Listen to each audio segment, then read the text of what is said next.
Сайн байна уу нэмдээ дулам ихчээ. Сайхан зурсаж байна уу? Сайхан зогсож байна. Эх орноор маань сайхан зам болж байна уу? Бороо хурд ихшрээд. Тий сайхан байна уу? Бороо орж байна. Чиг ногоо бол сайхан гарсан баха. Сая хамгийн сүүл евро баруун аймаг руу явсан.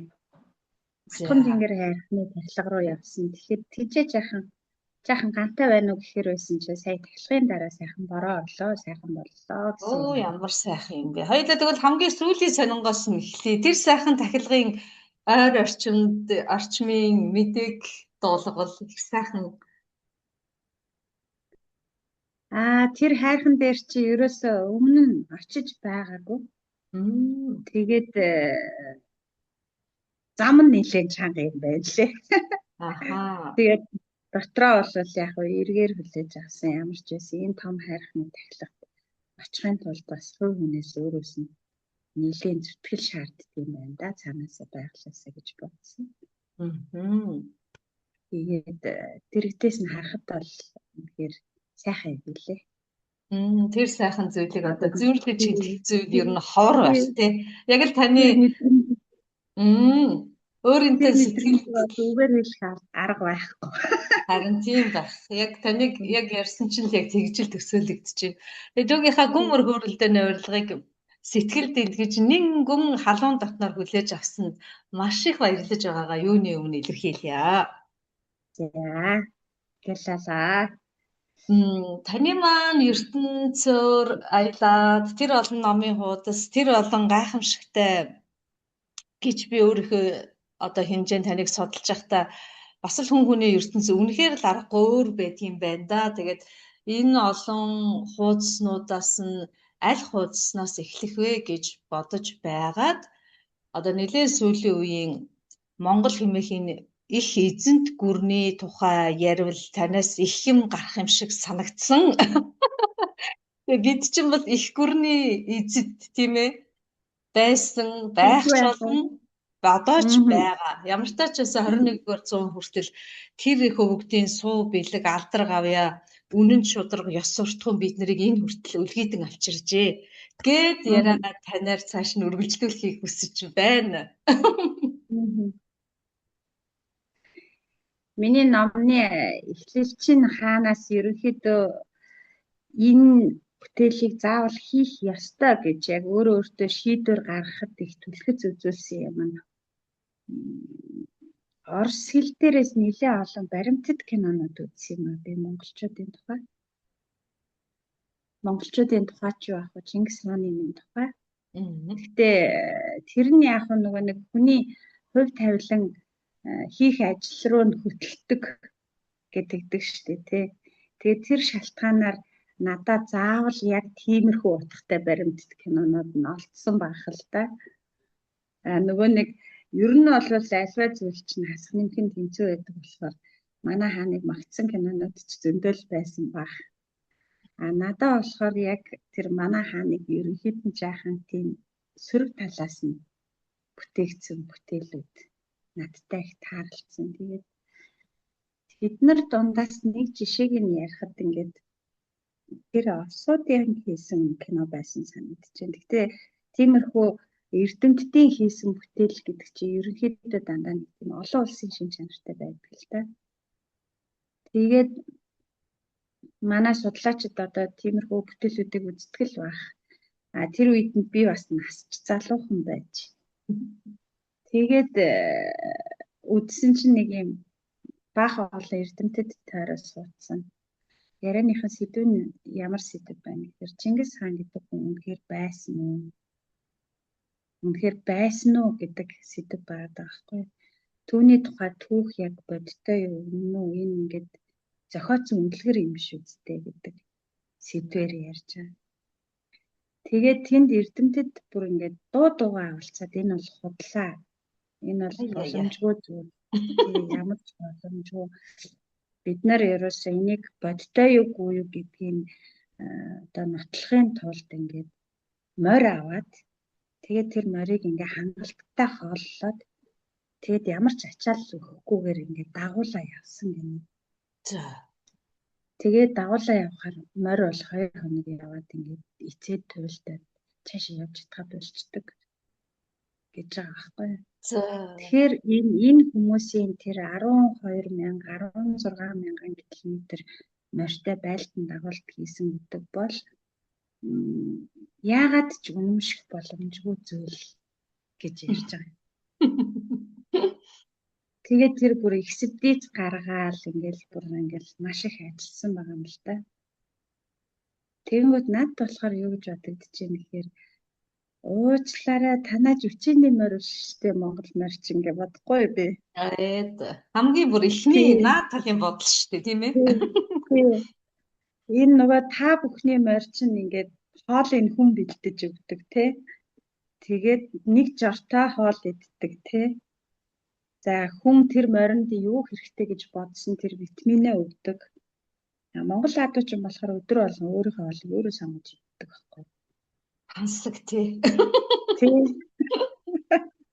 Эзэн бол зүгээр одоо чон нохой дайрахаас хамгаалаад байж гэнэ үү гэхэд Монгол морь өөрөө өөрийгөө хэрсүүжүүлдэг, өөрөө байгаль дотроо ингээд онгон зэрлэгээр байж идэг шахуу байхгүй юу.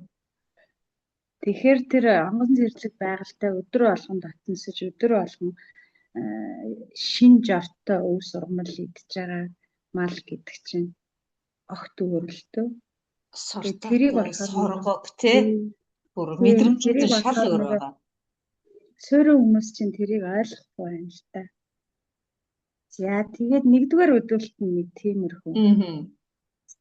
Хоёрдугаар өдөлт нь тэр Япончуудын хийсэн Монголын эзэнт гүрэн гэдэг нэг баримтат кино гэдэг. Манай үзэгчид тэрээ сонирхох юм бол бас тэр киног үзээрэй. За тэр кинон дээр биш би андуурж байна. Тэр кинон дээр биш өөр нэг кино байдаг. Их хааны шарилыг хайсан тухай. Онгон хайж заа. Тэгээ баахан эрдэмтэд ирээд ингээд бүр хөрөнгө мөнгө зараад ингээд шарил хайгаад байгаа байхгүй юу.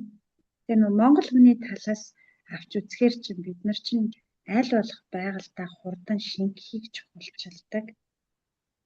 Ер нь ингээд нэг хайрцаг савнд хийгээд дээрээс нь цементлээл тэрний дээр нэр бичсэн хөшөө босоол ингээд энэ юмнууд чинь нөгөө сүүлийн үед суурин соёлоос л орж ирсэн юм болохоос Монгол хүн чинь одоо эртний хууччлалын хөшчөөлийн яриаг би бас энэ тэнд очиж их сонсч ирсэн. Буурлуудаас янз бүрийн яриа домог их сонсноо. Тэгээд тэдний амнаас бол ямар яриа гарч ирсэн гэхээр байгальтаа тавьдаг.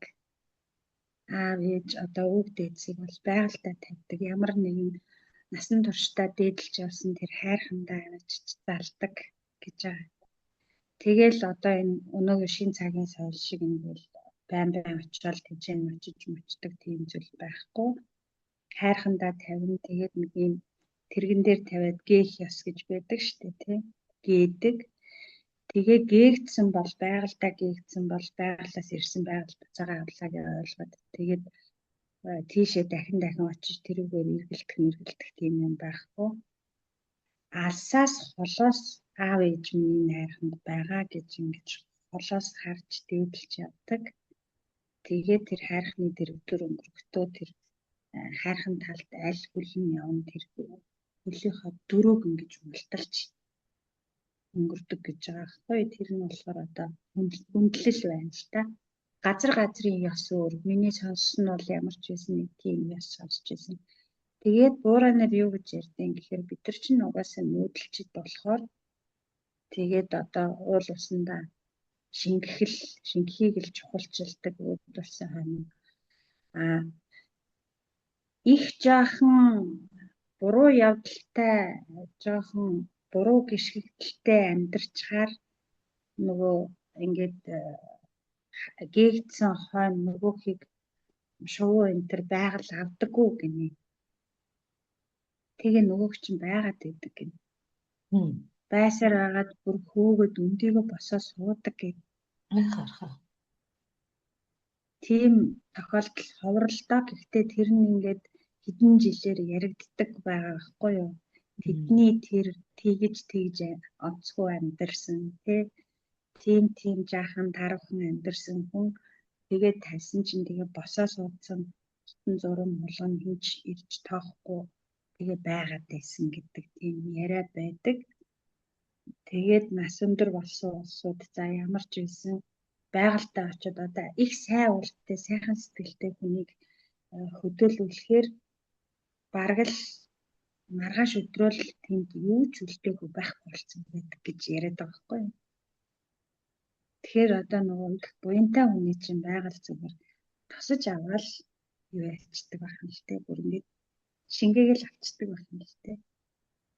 Жаахан онцгүй амьдрал эвгүй юм болох юм байна л та. Тэгээ суугаад ах юм байна тийчээ. Тэгэж ойлгогдож байгаа юм. Тэгэхээр зэрэг угаасаа үгүй басан ханаа ч гэсэн байгальлынхаа үлгийн хурдан шингэхийн тулд тэрийг бодож амьдрдаг байгаа байхгүй юм бол. Тэгэхээр хааны онгоныг хаана гэхээр ойлгохдохгүй байгаа байхгүй юу надад. Төсөөлөгдөхгүй тий. Яагаад олон зуун жилээр суурин амьдарсан одоо Египтийн фараонч гэдэг юм уу тий. За одоо тэр Хятадын хаач гэдэг юм уу бид нар ч угаасаа нөгөө хэдэн үеэр хэдэн мянганаараа суурьшихын тулд амьдарсан учраас өөрийнхөө шарилыг хүртэл мөнгөлнө гэсэн тийм нэг зорилго байгаа тань тий. Тэгээд бүр ингээд зандан шуулаад давхар хайрцагт хийгээд ингээд тэрийгээ бүр алт эрдэнэ юу гэдэг юмар гоёод чимээд өөрийнхөө үлдсэн биеийг хүртэл одоо илэгдэхгүй хорогдохгүй байлгадаг бол түүний хийсэн үйл нь ч гэсэн энд ингээд байгаад байх юм аа гэсэн нэг тийм ойлголт байгаа юм тий. Бидэн чинь болохоор хорвоо бүх юм иргэдэг нөгөө цагаараа байхгүй цахилдаг хөрөө байхгүй бүх зүйл ингээд хувьсдаг. Өнөөдөр дууссан бол маргаашийнхны эхлэлийнх нь бэлэгдэл байдаг тий.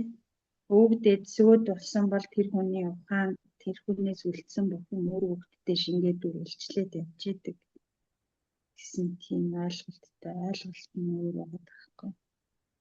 Тэгээд тэр нэг хоёр том өдөөлт байна. Нэг нь хааны онгоныг хайсан. Тэгээд тэр баримт кинон дэр нь гардгийн маяг хөөрхөн алдуул руу ингээд тэр шууруу норох гэсэн чинь баахан шумуулнууд ингээд битүү ингээд дайраад оруулаагүй. Тэгээ нөгөө судлаачид чинь энэ ерөөсөө цаанаасаа юм байх шиг байна төхөөлөхгүй байна гэж буцаж байгаа. Байгаль нь хүртэл үгүй гэдэг штеп. Хэлээд яг. Байгальтыг тэнгэр газартайгаа хүн холбоотой шүү дээ тий. Нөгөө тэнгэризмийг гаргаж ирсэн судлаач хингой нөгөө хэлчихсэн Галередгооч гэсэн дээр яг тэрийг ярьж илээ. Тэнгэр газрын савсалганд монголчууд л одоо тэр бүх зүйлсийг нүүдэлчд учраас танин мэджээ. Танин мэдсэн учраас ухаарч ойлгоод бие биендээ тэнцвэртэйгээр оршиж ирсэн байна. Тэгэхээр монголчууд бүгдөө яг жигүүртэн шиг арга бэлхийг хослуулж амьдардаг одоо эрдэмтэй мэдлэгтэй ёс суртахуунтай түмэн байжээ гэдэг их сайхан одоо ямар ч хүн ойлгохоор их сайхан тайлбарлаж хэлж байна лээ. Тэгэхээр та бидний нэг юм сэтгэлд бусад 5-5-ийн үндэснээс арай өөр нэг тийм юм байна тий. Тэрийг одоо ингээ ярихаар их эсэргүүцэд байдаг гэсэн. Одоо яахаараа байхгүй алтан ирэн ирсэн болохоор дургуйч байсан хүмүүс за одоо тийм их юм байлгүй дээ гэдэг дургуйч байсан зөвшөөрж явах шиг байна. Нэг үе бодоход. Тэгэхдээ тэр юу юм бол та тэрийг одоо юу гэж харж байна? Бид нар чинь нэг тийм юу шийдвэрлэх цаг үед амьдарч байна бид нар бүгдээрээ. Байгальд бол сөрөг юм огт байхгүй. Зүгээр маш энгийнээр тайлбарлах юм бол хөдөлгөөн гэж яагаад яриад байна вэ гэхээр одоо нарыг тижээж байгаа өшөө өндөр эрчим гэдэг ингээд бүгдээрээ эрэмб дараагаараа байж байгаа шүү дээ. Тэр эрэмб дараагаараа орж ирж байгаа ямар долгион орж ирж ийн тэрийг нь ойлгож чаддаг хүмүүс нь нүүдэлчд байгаа байхгүй юу. За тэгээд тэрийг ойлгож аваад одоо энэ суурин хүмүүс рүүгээ одоо орчуулга хийж өгдөг байгаа юм. Тэгээд мянган жилийг ингээ аваад үзэхээр 100 жилд нь л одоо бид маш идэвхтэй байж нөгөө ухаан тэндээс ирж байгаа ямыг орчуулад тэдэнд өгдөг байгаа юм. Тэгээ нөгөөдөл чинь авсан юмаа өөрөмшүүлээд хэрэглээд шимийн дуусгах хүртэл 900 жил хэрэгтэй болдог. Тэр 900 жилд нь болохоор нүүдэлчид зүгээр л ажаал байж идэг. Нөгөө өгсөн юмыг хэрхэн авах нь уу, яаж хэрэглэх нь уу, яаж өөрийн болгох нь уу, шим нь хизээ дуусгах нь уу гэдэг ингээд ажаад яг нэг их хүн хүүхдтэй ямар нэг юм зааж өгчөөд тэгээд тэрийг хэр зэрэг сурах нь уу гэдгийг харж байгаа юм шиг. Тэгээд жолоогоо татаал байж идэг байхгүй юу? Тэрийг нь яах вэ нөгөө суурь иргэд өөрсдөө нөгөө харах хүрээнд жоохон хязгаарлагдмал. Угаасаа өөрсдөө тэд нар чинь нэг газар бид энд суумаар байна, доктортой баймаар байна гэд хэлчихээр тэр нь өөрөө хязгаар болчихж байгаа юм. Бид чинь болохоор хаанч тогтохгүй зөвхөн ганцхан зорилготой. Тэр нь зөвхөн байгалийн хөдөлгөөний нэг хэсэг байх гэдэг л зорилготой. Тэгээд нөгөө цаг үедээ тэдэнд өгөх юм өгчөөл тэдний хэрхэн суралцахыг хүлээгээл гараад байж идэг. Тэрийн тэд болохоор юуш тайлбарлдаг вэ? Эдгээр сул дорой болчлоо. Эзлэгдчихлээ, ингэчлээ, тэгчлээ гэж ярьдаг. Бид болохоор бүр нөгөө чандын мэдж байгаа болохоор манай айхтар ухаалаг буурлууд бол цаг нь юм аа гэж сууж идэг байгаа байхгүй юу? Дээрээс ингээд бол толдод харж идэг байх нь байна шүү дээ. Дээрээс хараад бүхлээр бүгдийг хараад сууж явах нь байна. Тэгээд хөвчрөхөг ген бол байдгаараа байж л байдаг. Нөгөө сая би тэр тархины хакер гэд подкастт орохдоо хэлсэн шүү дээ. Хүний биеэр авч үзэх юм бол эргэлдэж байгаа цус нь байгаад байгаа юм гэж. Тийм болохоор нөгөө цусчин яадын үлэг бөөр зүрх бүгдэнд нь очиж тижэл өгч байгаа шүү дээ.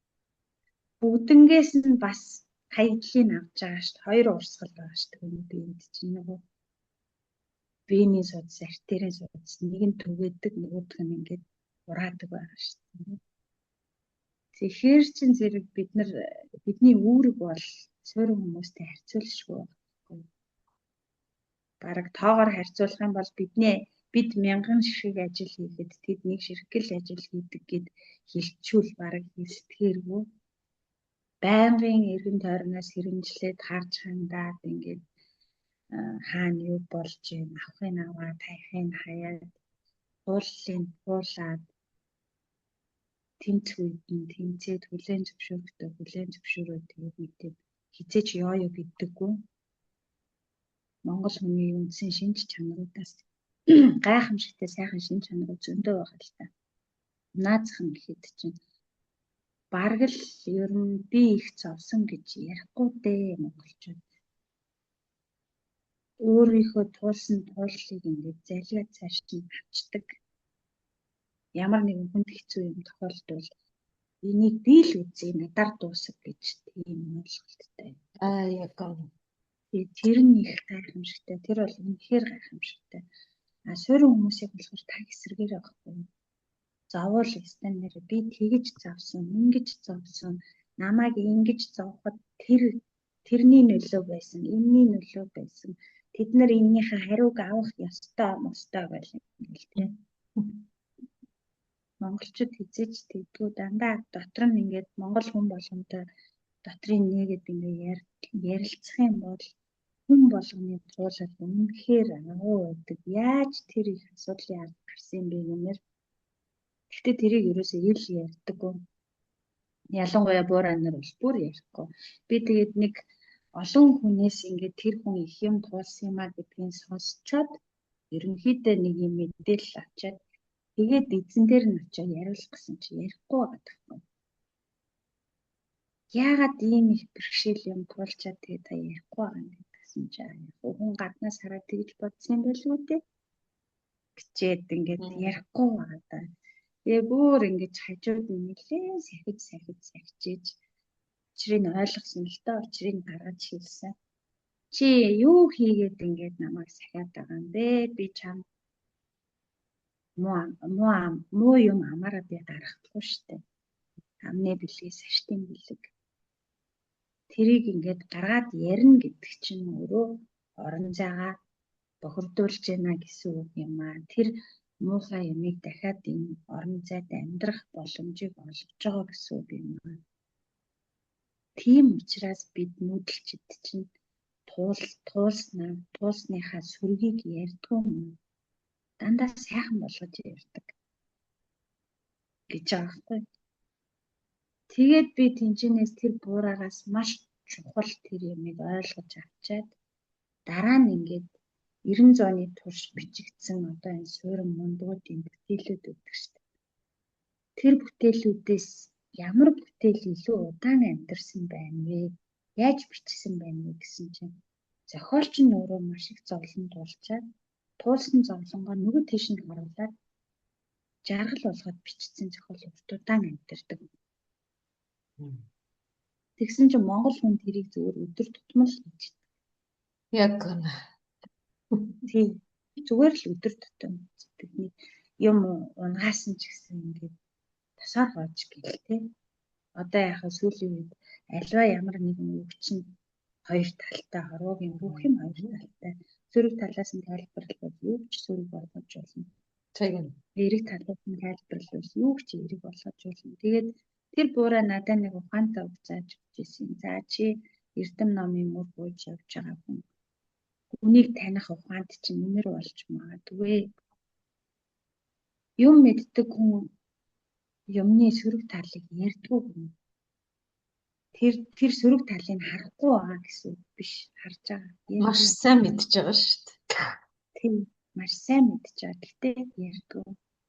Хүн туулаад өөрөө тэр хасах юмтай танилцах учиртай зөвхтэй төвхтэй бол танилцах л үстэй. Тэрийг чи хэлэх хэрэггүй гэж.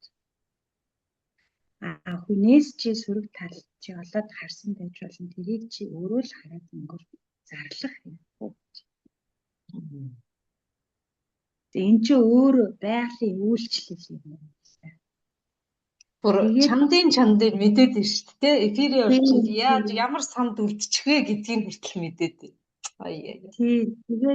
Тэгээд эн чинь зөв явбал зөөлөн замбуулан гэдэг үгний ч утганд тэнцээр авч ирж байгаа юм. Хүн амнаасаа ингээд ямар нэгэн хэцүү юм гаргалаа л гэхэд л тэр нь одоо өгшин хөвөө янз бүрийн хүмүүс тэрийг чинь сонсно. Надад тэр буураа бол маш мундаг тайлбарлаж өгсөн. Өгшин хөвөө янз бүрийн хүмүүс сонсно. За чи 5 хүн суулгачаад өөрөө ярих. Тэр 5 хүн л намайг сонсон шүү дээ гэж бодож болохгүй. Дууны долгион гэдэг чинь өөрөөр хэлбэл дэлхийгээр чинь бүтэн бүрхээд сонсогдчихно мөнхөө гэж байна. Тийм учраас авны бэлгээс аштын бэлэг гэд үлдээчихсэн тийм ээ. Тэр том гүн ухааныг дандаа ямар сайхан юм бэ. Тэгэхээр ингээд бидэнтэй мөр зэрэгцэж амьдарч байгаа өвөг дээдсэж аав эмээ өвөө ер нь ингээд таныг хэллээд ингээд эргцүүлээд бодсон чинь манай ээж аав хоёр жишээ нь ер нь л ярьдгүй шүү. Сонирхож асуухгүй л бол ер нь л төдийлөн тэхгүй. Тэгээд ингээд нэг үргэлжил цаваа сэргэлэн гавтай дөлтөө хиймэртэй. Одоо насаараа л тийм байсан юм шиг одоо ч гэсэн тэгэл тийм үү нэг сайхан нүдэрээ инээчил сууж идэх нь үнэхээр хайр бүр ингээд үерэлмээр юм байна. Бүр үнэхээр хайрламар юм байна. Бид нар чинь гинэн болохоор нөгөө залуу байхад ээж аавын нэгээд сайхан байж байгааг харчаа. Эднэр зовоогүй би амар зовж байгаа. Эднэр минийд яаж зовж байгааг мэдэхгүй байгаа гэж бодож байгаа байхгүй. Эдгээр бүр хэрэгчлэн мэдчихэж байгаа шүү дээ. Бүр ингээд шилдэг бүрээр нь мэдж байгаа учраас хараад байгаа байхгүй тэд нар чинь за бүр үнэхээр бүдрээд унчвал татаж босгох талаар бодно доо гэсэн юм бодчоо сууж байгаа гэсэн үг байхгүй. Ер нь бол нөгөө хүн ном хоёр уншигчийнхаа өөдөөс ярддаг гэдэг шиг та бол өстэй амьд судруудтай одоогийнхоор бол амьд шинжлэх ухааны академи болсон тэр гайхамшигтай амьдралыг туулсан үнэн бодит хүмүүстэй их туулсан байна шүү дээ. Тэгэхээр таны нөгөө зүрх сэтгэл гэсэн энэ хоёрын холбоосон дунд танд бол одоо хайрын нэг тийм юу гэж хэлэх юм хайрын гагнаас гэх юм уу тэр ойлгох ойлголт бол одоо бүр цутгсан байх л гэж би төсөөлж байна. 20 гаруй жил би яг тэнэд явцсан л та. Яагаад тийм юм болсон бэ гэхээр нэг зүйлийг би анзаарсан байхгүй юу? Одоо нөгөө социын үед ихэнх манай мундууд дандаа хоошоо явж сурсан байна. Тэгээ хүний газар очиод сурахаар чинь бид нар чинь нөгөө байгаль сэргүүтэй хүмүүс болохоор тухайн газартаа их хурдан дасна зогцдог. Хувьсчдаг, их хурдан хувьсчдаг. Ерөөсөө нөгөө ийм хит байгаль сэргүүтэй хүмүүс учраас өөр орон зайд очингуудаа тэнд байгаа хамгийн сайхныг хүлээгээд авчдаг байгаа байхгүй юу? Тэгээ хамгийн сайхныг хүлээж авсныхаа төлөө өөрөө хувьсчдаг. Тэрийг анзаардаггүй. Гэтэл тэр хүмүүст нөгөө цаанаасаа заагдсан юм дандаа альва юмыг танин мэдэх суурин арга барил. Суурин арга барил гэж юуг хэлээд байгаа юм гэхээр суурин арга барилынхаа суур чиг нь ашиг сонирхол. Ямар нэгэн зорилгод хүрэхийн тулд одоо жишээлбэл энэ аягыг цэнхэр гэдгийг нь нотлохын тулд тэгэхээр цэнхэр гэдгийг нь нотлох юмаа гэд төрүүлээд зорилго тавьчихаар тэгж нотлогдох материалууд гарч ирнэ юу гэхээс биш. Гүү байгаа байхгүй. Өөрөөр хэлбэл чи хязгааргүй гайхамшигтай байж болох зүйлд өөрөө ганцхан нэр өгчөөд тэгээд тэр нэрэндээ үнэмшхийн төлөө явж гин гэсэн. Хязгаар тавиад орон зай үүсгэж чинь тий. Тийм өөрөө өөрийнхөө бодолд итгэхийн төлөө одоо судалгаа хийдэг маягийн улсууд байгаа. Гэтэл бидний өөрийн нөгөө төрлөх чанар чинь хизээч юугч томьёолдоггүй. Угаасаа цаанаасаа юм хязгааргүй гэдгийг мэддэг учраас ингээд гараад дэлгээд ингээд биеэ сул тавиад ингээд чөлөөтэй ордог. Тэгжээж тэнчэнээс нөгөө бүх үннийг бидээ авч үлддэг арга барил байгаа байхгүй огт өөр. Чи биеэ сул тавихгүй ингээд нэг юм уут барьчаад энэ уутан дотор л би юм авах юм аа гэж яваад тахаар тэр уутны чинь хэмжээгээр л юм үлдэнэ гэсэн үг. Монгол нүүдэлчин хүмүүс болохоор уутгүй уутны тухайч бодохгүй ямар нэгэн ашиг сонирхолгүйгээр ордог тийм тулдаа байгалийн ухаанд хэрсүүддэг байгаа байхгүй юу. Тэгсэн чинь нөгөө 1200-аад оноос хойш нөгөө манай хаан чинь бүгдийг сайхан тогтнуулаад тэгээд өвөөдөө хаан чинь яг суурай засаад гэрээ бариад ингээд хааны ордоо байгуулад за ингээд суудаг хүмүүсийг хэрхэн атай тухтай амар амгалан амьдруулах талаар санаа тавьсаар 16 17 дугаар зууны хавцаа үүнээс цааш өөрөө хийгээд үз. Үүнээс цааш аяга яаж угаахыг заагаад өглөө одоо чи нэг угаагаад үз гэдэг дээрээ тавьсан байгаа хгүй 16 дугаар зуунаас хойш. Тэгээ 16 дугаар зуунаас хойш нөгөө төлчаа бид нар сталаг болж байна л гэж бодоод байгаа. Нэг тиймэрхүү юм болоод байгаа. Тэгээ 16 дугаар зуунаас хойш харахаар зэрэг яг нөгөө бид чинь бас айжмаар тэднэлөө хувьсэж эхэлж байгаа юм л та. Тэгээ ингээд түүх юмаа хараад байсан чинь Оросд сурсан хүн Орос хүний нүдээр Монголыг харж бичээд идэг номнууд байгаад байна. Европод сурсан бол Европ хүний нүдээр Монголоо хараад байна. Монгол хүн Европод сурчаад буцаад Европ хүний нүдээр Монголоо хараад. Тэгэхээр энд нэг юм бодлон гарчаад байгаа. Тэрийг нь ойлгож авчаад за тэгвэл ном нь ингээд жаахан бодолцсон юм байна. Тэгэхээр одоо бодит байж байгаануудтай л очиж уулзахгүй бол болохгүй юм байна. Өөрөө явах хэрэгтэй байна гэд. Тэгээд нөгөө уншсан мэдсэн зүйлээ өөрийнхөө ойлгосон ойлголтыг бодиттой хүмүүстэй уулзаж эндээс одоо нэг тийм юм шиг байгаа юм та юу гэж бодож байна гэхээр тэндээс ямар хариу орж ирээд байх нь тий гих маягаар явсан 20 гаруй жил. Таас ямар тэр нарийн холбоосыг ямар сайн ажиглаж гаргаж ирээвэ тийм ээ. Наадах ч маш чухал юм шүү. Манай өвөө чинь намайг үлгэрээр ингээд хүмүүжүүлэхдээ зүгээр л ингэж нөгөө миний нойрыг хүргэхийн тулд үлгэр уншиж өгöd байгаагүй. Тэр үлгэр дотор байгаа 3 толгойтой луг хүртэл өмөрж бодох ухааныг надад заадаг байхгүй. Тэгээд нөгөө эсрэг дүрд хүртэл зөвтгөл байдаг гэдэг юмыг бүр тийм 5-6 настайд нь ойлгуулад өгчгөр анхнаасаа аливаа юмд хандахтаа би бол одоо үзэгчдтэй санал болгох нэг тийм амьдрах арга барил юм. Аливаа юмд хандахтаа хэрэг тухайн зүйлээс надад сайхан нь харагдаад байвал би сөрөг нь юу вэ гэж харах гэж хичээдэг. Сөрөг нь харагдаад байвал сайхан нь юу вэ гэж харах гэж хичээдэг. Энэ хоёр юмыг тэнцвэрж харахаар жинхнээсээ харагдана гэж би ойлгодог. Тэгэхгүй болохоор манай монголчуудын хийдэг нийтлэг алдаа нь яа гэхээр бид нар чинь нүүдэлчд болохоор хөдөлгөөн гэсэн үг шүү дээ.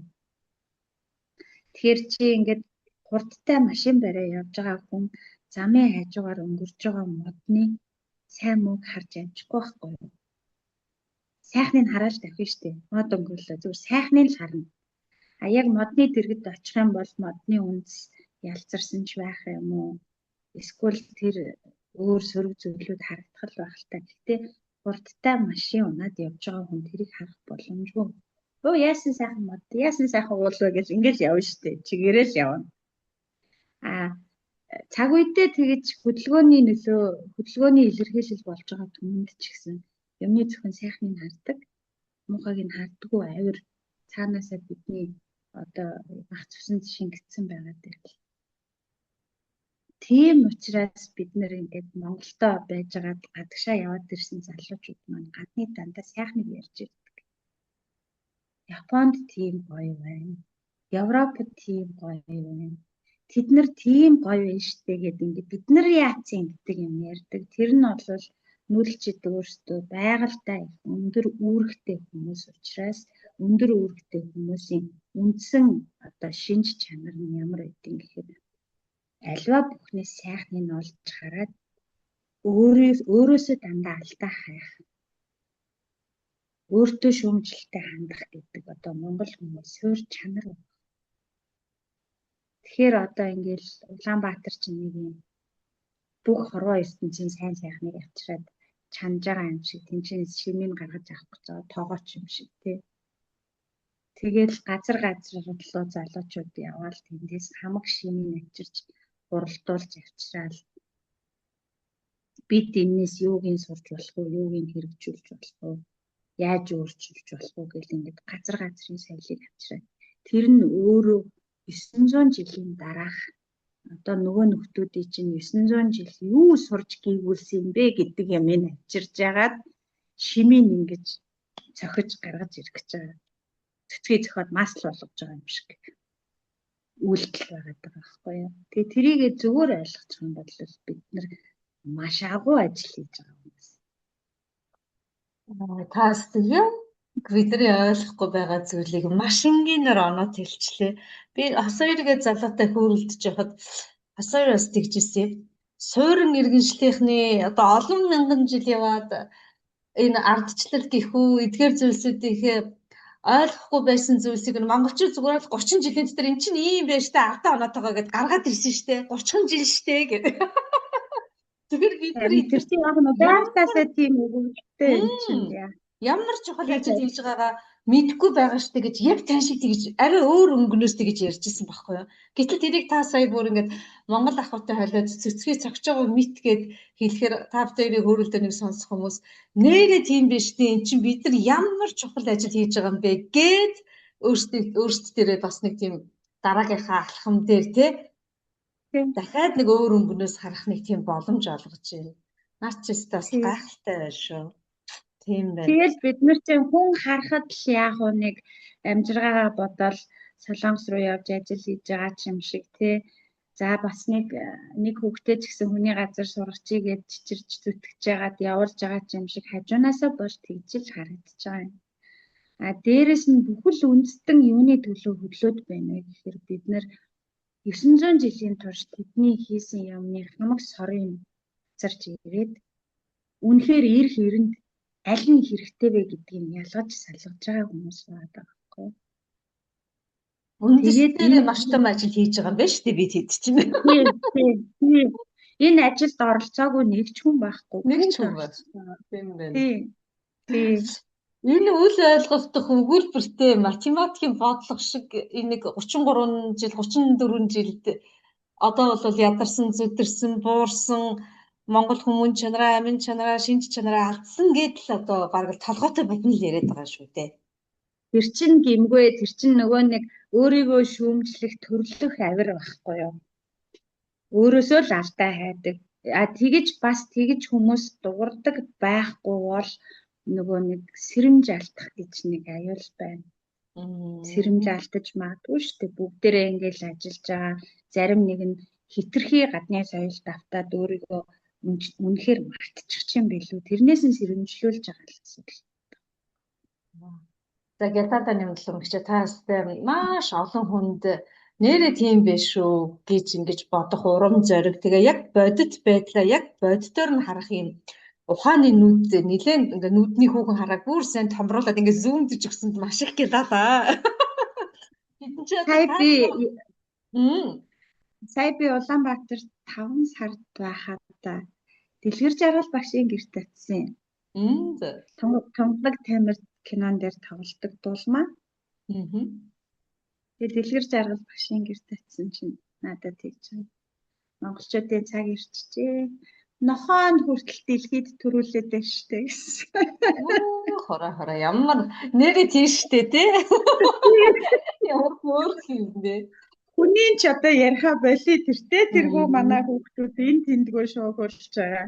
Нохоонд хүртэл төрүүлээд байна штэ юм болмаа гэсэн. Ямар хөөх юм бэ? Нэрээ л тийм тий. Монгол банхарч сая дэлхийд гайхалаад л нэрээ бас нэг тийм ажиглаагүй ч юм уу олонхоор аванхаалаагүй ч юм уу тэр их сэдвийг коммент нарийн гэрхаа харж шүү тий бас. Тэгэхээр буураа нь одоо тийм бэлэгтэй сайхан юм яриа сууж байгаа юм чинь тэгэл сайхан гэсэн үг л тий. Сайхан. Таны тэгээд тархины хакерт орсон нэвтрүүлгээс за тэгээд өөр бүсэд юмнаас харж байхад энэ нэг одоо Монгол хүн бүхэнд л байдаг байх. Гэхдээ таны өвөө гэж тэр ухааны далаа болсон хүнээс таны өвлөж авсан энэ нэг альваа зүйлийг томьёолох ухаан таны ингээл одоо ингээд ярьж явах нэг тийм зөөлхөн, намуухан, аядуухан ийм доктортой яриаг сонссон хүн бол яагаар байхгүй ухаан цэлмэг гарахаас арга байхгүй ингэж сайхан хүмүүжүүлж гэж би өөрөө ирэхгүй бодоод байсан. Тэр бодол маань одоо тантай ингээд хөрөлдөө сууж байхад надад одоо бүр ингээд өвөөдөө та одоо талархаар гэдэг зүйлийг бүр ингээд дэлгэр сайхан өгөөч гэж бүр ингээд танаас хүсмээр байна. Өвөөг бол дордохгүй байхын аргагүй өвөөгийн бүтээгдэхүүн сууж штэ та. Миний өвөө чинь Нямд орж гэдэг нэртэй. Би чинь Нямд улам гэдэг нэртэй. Тэр нэр нь бас их учир байгаа. Тэгээ наран шагт гэсэн утгатай нэртэй хүнээр одоо газар гიშгүүлэх хөлөө заалгуулсан байна л да. Тэгээд өвөө маань бол эхлээд хайгуулчин байсан юм шиг байгаа. Миний ойлгосноор тэгж байгаа л геологийн салбар руу яваад орсон. Улс орондоо өөрөө социо үед амьдарсан улс орондоо бол юмаа хийгээд хөдөлмөрийн баатар болсон байх нь шүү дээ. Надад бол ямар ухаан заасан гэхээр угаасаа нөгөө хайгуулчин геологийн хүн гэдэг чинь байгальтай ойрхон байдаг. Тэгээд ингээд ерөөсөө чиний амьдрах орон зай бол байгаль. Тэгэхээр байгаль дээрээс л хамаг юм уншина гэдэг юмыг л суулгаад байсан байгаа надаа. Наад зах нь гэхэд чинь ингээд одоо энэ шоргоолжийг хар. Шоргоолж амтан жижигхэн байх тусмаа хурдан хөдөлгөөнтэй гэж байна. Том байхаараа удаан хөдөлгөөн. Тэмээ ямар удаан байна. Заан ямар удаан байна. За ингээд уул сүрлэг уул ингээд байрнасаа хөдөлж гин салхи шуурга болж гин хөдөлж гин хөдөлөхгүй. Одоо сая чиний асуусан тэр юу чинь их тайван намуухан аажхан аядуухан бай гэдэг чинь тэр гялцаал годгоноолах юм бол тэгэл их л тавьтаргуутж байгаа л гэсэн утга болоо явчихж байгаа байхгүй юу. Тэгээд яваад ирэхээр нүүдэлчин хүмүүс чинь мянганы үүрэгтэй хүмүүс байна. Сууринчууд нь болохоор 100-аараа ярьдаг. Бид нар болохоор 1000-аараа ярьдаг хүмүүс. Тэгээд 1000-аар аливаад хандаж 1000-нд зориулж амьдрал хөв тавилангаа зориулж амьдрдаг амьзуудаг улсууд чинь айжуухан айдуухан ухаалаг дээрээс нь толдох мэт байхгүй ч гээд яах вэ. Тэгээд тэр суулгаж байгаа ухаанаа бүр ингэж бүр надад хизээч мартагдахгүй байдлаар ингэж гэр хорооллын нөгөө нэг модон жорлон дулаан цагт бийдсэж байгаа гарч ирж байгаа юм. Угаасаа нөгөө юмыг дандаа аждаг болохоор тэр доор ингээд бүрт байгааг харж байгаа шүү. Гараал ирэхэд өвөө. За тэр доор чинь нэг баахан жижиг амтыг язгамж байгаа биз? Гээл тэгж. Хурдан хөдөлгөөнтэй байгаа биз? Гээл тэгж. Ийм хаана байж ин баасан дотор. Бүр ингээд суулгаж өгч штт тий. Бүр ингээд гүм бат нөгөө модоор бол бүр нөгөө хөрс нөгөө үрээ бүр суулгаад тий. Тэгээ үндсийг нь бүр ингэж бат. Би яг таныг яг тэгж ажигласан. Тэгээд ямар сайхан одоо тэр хоолой хөр дээр гарч байгаа их шиг аваа ямар сайхан юм бэ гэд. Одоо чи нэг үе бодоход бид нар чинь таны илтгэр хүнийг шинж чанар гэхээсээ илүүтэй бас хэрвээ мэлмийн байгаа чадал нь байдаг бол мөн чанар руу тэгээ бүр амин чанар руу орох гээд ерөнхийдөө хүн бүхэн хичээдэг болцсон сайхан цаг үед амьдарч байна л да. Тэгээд ингээд гарч байгаа хүмүүсээ өнгөйгөөд байгаа. За. Тэгээд ирэхээр ингээд харилцаж байгаа, сонсож байгаа, анхаарлаа бүрэн өгж байгаа тэр орон зайд тэр тухайн тэр зүйл юу өгүүлж байна, ямар хилэмжээр, ямар хилэмлэр юу биднэрт хуралдаа болгож өгөх гээд байна вэ гэдгийг бас их анирддаг болчдгийм байна. Их тунгаадаг болчдгийм байна хүн гэдэг энэ ухаан тамтан чинь. Тэгээд би таны яриануудыг сонсоод намбалдаг дөлгөө Монгол эмэгтэй хүмүүс одоо хатад тэгээд бидний уншдаг, судалдаг, тэмтэрдэг, тэдгээр гайхамшигтай хүмүүс ингээд хамгийн ойрын жишээ ээжигээ эмээгээ ингээд бидний үед ч нөгөө хөршийн холбоо гэж их сайхан байсан шүү дээ. Тэр эмээнэр ингээд бүгдөө нэг тийм тань шиг юм нэг сайхан дөлгөөхөн тэгээд ийм хүмүүсээс л суралцаж ирсэн болохоор бид нар ч одоо бас энэ зэрэгэний байхаас ч аргагүй байна да. Нэг талдаа их том хариуцлага юм байна да гэж бас их бодогдсон шүү. Ерөөсөө хүн болж төрнө гэдэг чинь л хариуцлага. Харин тийм байлээ те бүр. Тийм одоо ингээд хот дотор бид нар ингээд би тэрийг хаанаас ойлгосон гэхээр нөгөө орс хэлтэй би хэл гэдэг чинь тэгээд нөгөө төгс сурах боломжгүй дандаа өвчж идэг болохоор тэгээд нөгөө орс хэлнээс ингээд город гэсэн орс үг байдаг хот гэдэг. Тэр город гэдэг үгний үндэс нь юу вэ гэж харахаар гор гэдэг уул гэсэн үг хараад ирж байгаа. Тэр зэрэг хот байгуулад амьдарч байгаа бүх хүмүүс чинь өөрсдийнхөө хөл тавиагүй уулнуудын амийг сахиад байж идэг юм шиг тийм. Бас сонин шүү тий. Тантай ингээд үгийн үн цэнийн тухай, утгын үн цэнийн тухай, үгийн амийн тухай хоёулаа яг бүр ингээд голчиж бүтээр яриа яг тэр амин чанар дээр очиж зангидагдаад байгаа байхгүй юу? Тэгэхээр ингээд Монгол түмэн чи өөрөө үгийн дээр харилцдаг. Бүр үнэхээр одоо бид нар тэр гайхамшигтай үгүүдийг мэдгүй байгаа ч гэсэн цаанаасаа л ингээд дэлгэр сайхан үг бүр ингээд ундраад л байдаг. Байгаль амьтаа болохоор тэгж байгаа.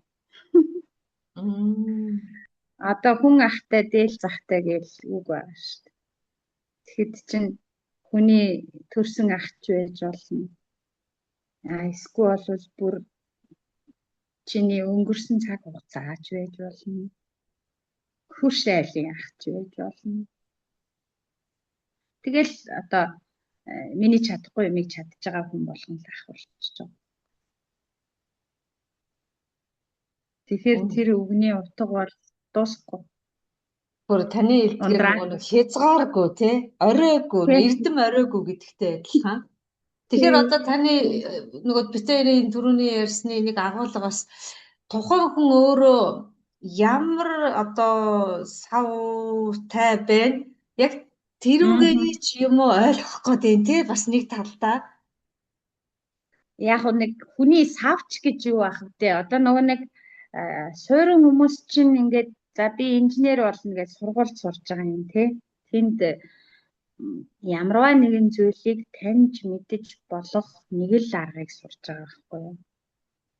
Амьдрал дахиад нөгөө хүн болгон математикч болохоо гэхдээ хүн болгон аав ээж болно гэдэг чинь тэгээд амьдрал маш олон хөлбраар маш олон зүйлүүдийг өгч байгаа шүү дээ. Ер нь бол байгаль талаасаа өөрийнхөө өмнөө байж байгаа бүх зүйлд ингээд хайрын мөн чанараар төрүүлээд анхнаасаа хандхтаа л тэгэл өвчүүл эргэн тойрны бүх юм бас ингээд алгаад илгэждэг. Миний маш сайн ойлгосон юм ерөөсөө тэр эхлээд чи яаран битгий дүгнэлт хий гэж байна. Одоо нөгөө ийм гашуунч гэсэн өвчнөд тустай гэлдэгдэг шүү дээ тий. Тэрэн шиг эхлээд яаран дүгнэлт хийлэхгүй монголчуудын бас нэг суурь чанар тэр одоо юунаас сошиалоос ингээ харж байхад амьдрал хэцүү байхад дуурахгүй байна, тайван суугаад байна гэлдэж байгаа. Тэр чинь нэг тийм тайван байгаад байгаа биш. Угийг харах гад л байгаа гэсэн үг байхгүй юу? Угтан тултал харах гад юу юуны төрөнд тэгэж ашгарч оволцож босч ирдэггүй. Ясны тийм чанартай болохоор тэрийг ингээд яагаад тийм байд юм бэ гэдэг үгнээд үзэхээр наад захын жишээ харахад ирвэс ч юм уу, арслан ч юм уу тийм бүргэд ч юм уу айхтар араатнуудад байдаг шин чанар ажигладаг, ойлгодог. Одоо юуны National Geographic-ийн тэр баримтат кинонуудыг ингээл үзэхээр тэрэн дээр байгаа тайлбар нь тэгж яваад байдаг байхгүй юу? Энэ ингээд араатан амьтан үсэн тэжээлтэй амьтныг барьж идгээд одоо байгалийн одоо хин хүчтэй тисэж үлддэг хуулийн дагуу хөрх юм уу гөрөөс бариуллаа даач гэдэг юм уу тийм тайлбар явдаг. Тэдний тайлбар нэг тийм огт өөр харах үнцэг байгаад байдаг байхгүй юу? Гэтэл араатан барил идчихвэл алинч бариад идчих штэ. Яагаад заавал тэр сүргийг ингээд бүтэн ихэд 15 20 хоногоор холоос ажигладаг юм. Ямар учиртай юм? Тэр нь яаж байгаа юм гэхээр гөрөөсийн сүрэг ингээд явж байхад тэр сүрэгт хамгийн их гай болж байгааг тооч гэлж ажиглаад байгаа. Доглон ч юм уу, өвчтэй ч юм уу, хит их одоо өндөр настай ч юм уу байгаль цаанаасаа түүнээс биш араатан амьтан өвсөн тэжээлтэй амьтанд өсөргөж амьдардаг гэсэн үг биш. Байгаль төр тийм тэмцэх горим өрөөсөө байхгүй. Дандаа нэг нөгөөгөө чөлөөлж идэг. Нэг нөгөөгөө амрааж идэг. Одоо сүрэг амьтан чинь сүргээрээ л яваа сурцсан. Нэг нь тэнд доглоол ах юм бол тэр сүрэг явж чадахгүй нөгөө доглонгоо хүлээгээл хэлцүүднэ гэсэн. Тэгэхээр зэрэг тэр доглонгийн араатан бариад идчихээр сүрэг тэрэнд тэглэхгүй цаашаа явна гэсэн. Уг нь байгаад байгаа. Байгалийн эмчилэгч байх нь шүү дээ. Араатнууд бол байгалийн эмчилэгч. Тэгээд араатан гэдэг чинь өвсөн тэжээлтэй амьтны дайсан биш аврагч нь болж таар. Тийм байна. Тийм. Гэтэл нүүдэлчдийг суурин хүмүүс дайсан тэд нар ёстой амар байсан гэж ярьдаг.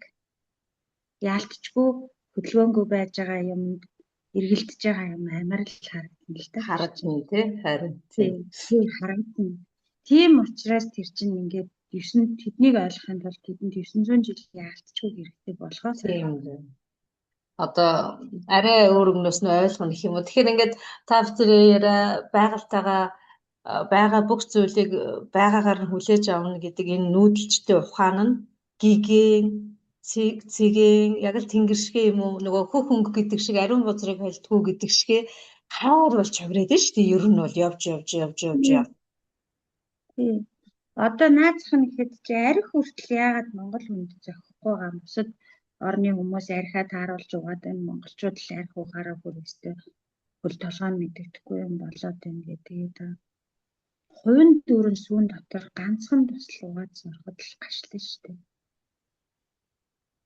Тэгээ Монгол хүн сүү байгаад байгаа. Ямар гоё зүйл. Тэгэхээр чинь нэг өвөн характер Монгол хүнийг галзууруулж чадсан шүү дээ. Ингэж олон эхнэрүүд, бүсгүйчүүд, эмээнэр, хүүдүүд, хөрөгдүүд ир нөхөртэй хилдэг бол тэр хэд маань ингэж агсрахгүй юм байна да. Би ч өөрөө сүү юм байна штэ. Би ч өөрөө сүүнээс гарсан шүү дээ гэд ингээд нэг тийм хүний яг бүр яг тийм язгуурын эд сэргэх юм байна. Тэгэхээр үг өөрөө үнэхээр одоо бишрээд хэлэх үг үнэхээр олдохгүй байна. Тэгээд Монгол хүнд арх цогтгүй юм байлээ. Би бас архийг нэлээд судалсан л та. Яваал байгаа юм.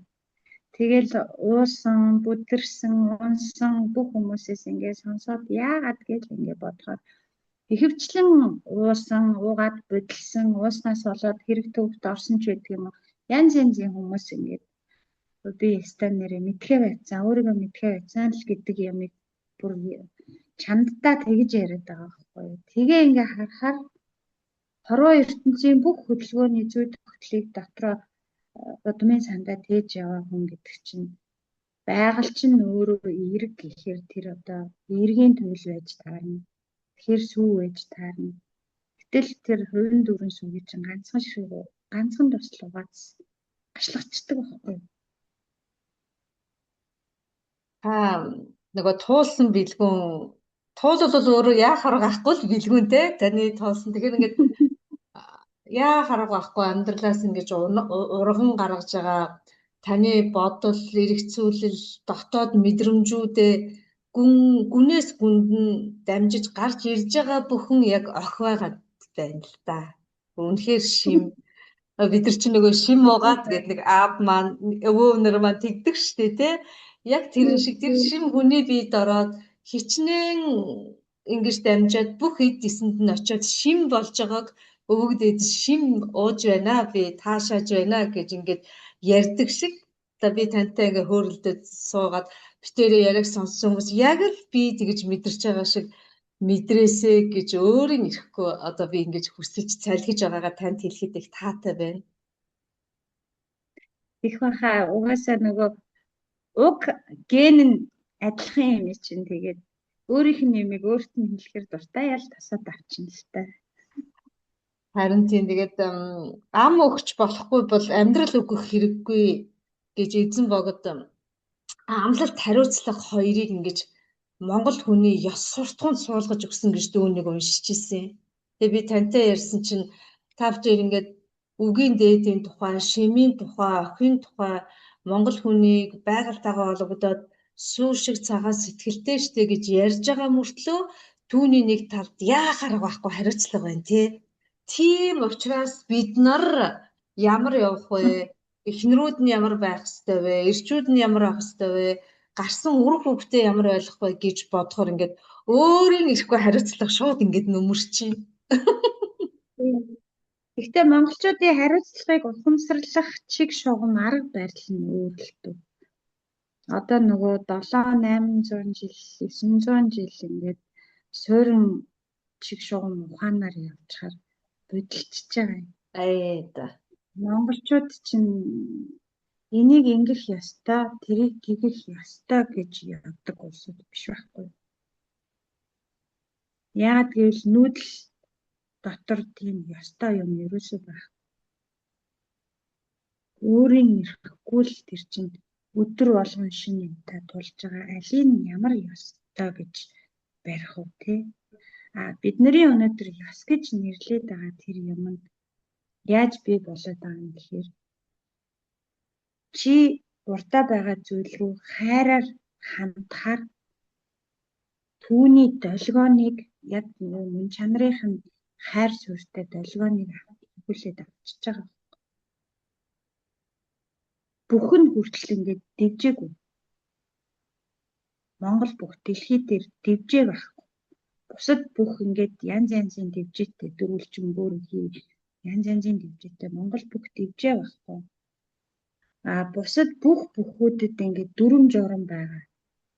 Тийм мэхийг тэгж хийн, ийм тохиолдолд энэ мэхийг хэрэглэнэ гэд эсвэл тэдэн килограмм хүнтэй л барилдана. Монгол бүх бол өвөлж барилдаж болно, зунж барилдаж болно, гэрийн хаяанд хаана голын ирэг дээр хаа дуртай газараа барилдаж болно, хөгшин залуу хоёр барилдаж болно, өндөр нам хоёр ямар ч хамаагүй. Тэндээс нь ингээд аваад үзэхээр бид нар ямар ч өгөгдлийг хүлээж авах бэлэн байдаг байна. Тэгээд бэлэн байсныхаа төлөө эргүүлээд байглаас сайн сайхан арга барилыг эзэмшиж суралцсан. Түүнээс биш анхнаасаа өөрийгөө нэг хайрцаг савнд оруулчаад би тийм юм аа. Би тийм учраас тийм юмыг хүлээж аван тийм юмыг хүлээж авахгүй гэдэг тийм асуудал байхгүй. Эмэгтэйчүүдийн даваа чанар гэдэг ингээ харахаар гудамжинд хүүхэд бүдрээд унах юм бол ямар ч монгол ээж ухсдаг байхгүй. Тэр хэний хүүхэд байх нь юу ч хамаагүй. Гэтэл дэлхий дээр хүний хүүхэд рүү ухсхийх юм боловчлаараа та хэрэгт орж мөн. Хамгийн түрүүнд та энэ хүүхдийн юу нэ гэж асууна. Би юу ч биш юм бол тэгвэл яагаад ийшээгээ дайрсан бэ гэдэг асуулт байсан. Бүр хэрэг болоод явчих мэднэ. Хэрэг дорно, шууд хэрэг дорно. Гэтэл Монгол ээж ингээд цүнхээ бариад явж ижил нэг тэрэгтэй хүүхэд тэнд гэх юм бол гэлс яваадчдаг байхгүй юу. Ээж нь хачив яав ив гэд. Дуутай хүүхэд явж байгаа дунчих юм бол миний хүү яасан хийсэн өвдөг тохион зүгээр үү? Яг өөрийн хүүхэд шиг ханддаг. Тэгэхээр энэ чинь огт эсрэгээрээ юм байна байхгүй. Дэлхий дээр ер нь айлын хүүхэд бүдрээд унахад ухсхийдэг ганцхан монгол ээж л байгаа. Тийм ээ, тэрийг бол одоо бүх нөгөө зарим хүмүүст чинь миний хүүхэд дэлхий, бусдын хүүхэд мэлхий болчих гээд байдаг тал бий. Монгол ээжүүдд бол бүгдийн хүүхэд л дэлхий л гэж хардаг л да. Тэгээд хоол цайныхаа давсыг мэдрэмжээрээ хийдэг монгол эмэгтэйчүүдээс өөр тийм улсууд байгаа гэдгийг би л хэлж чадахгүй.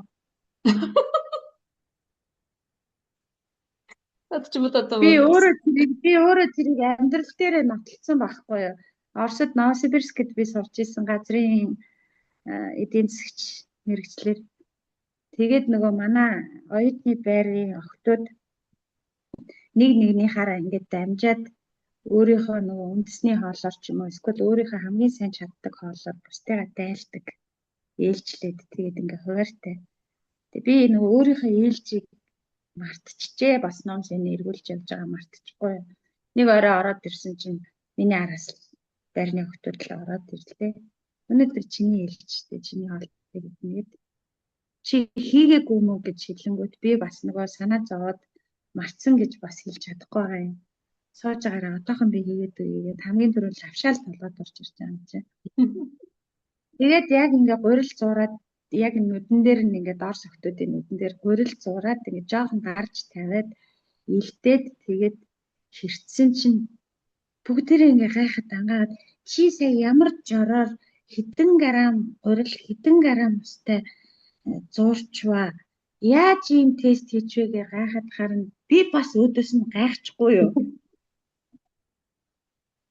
Хизээж энэ яваа насандаа гурил зурсан усаа грамлж үзээгүй тэр ус руу хийж байгаа давсыг грамлж үзээгүй хүн байгаад байгаа шүү дээ би чи. Тэгээ бүр гайхаад энийг грамлж яах юм гэхээр энэ маш гоё тест болчлоо. Ингээд бүр хөтгөн шингэн тараад те. Яаж ингэж үгээ асууд. Таны хэлсэн чи нэрээстэй тэгж грамлж ерөөсөө тэгдэг шүү дээ.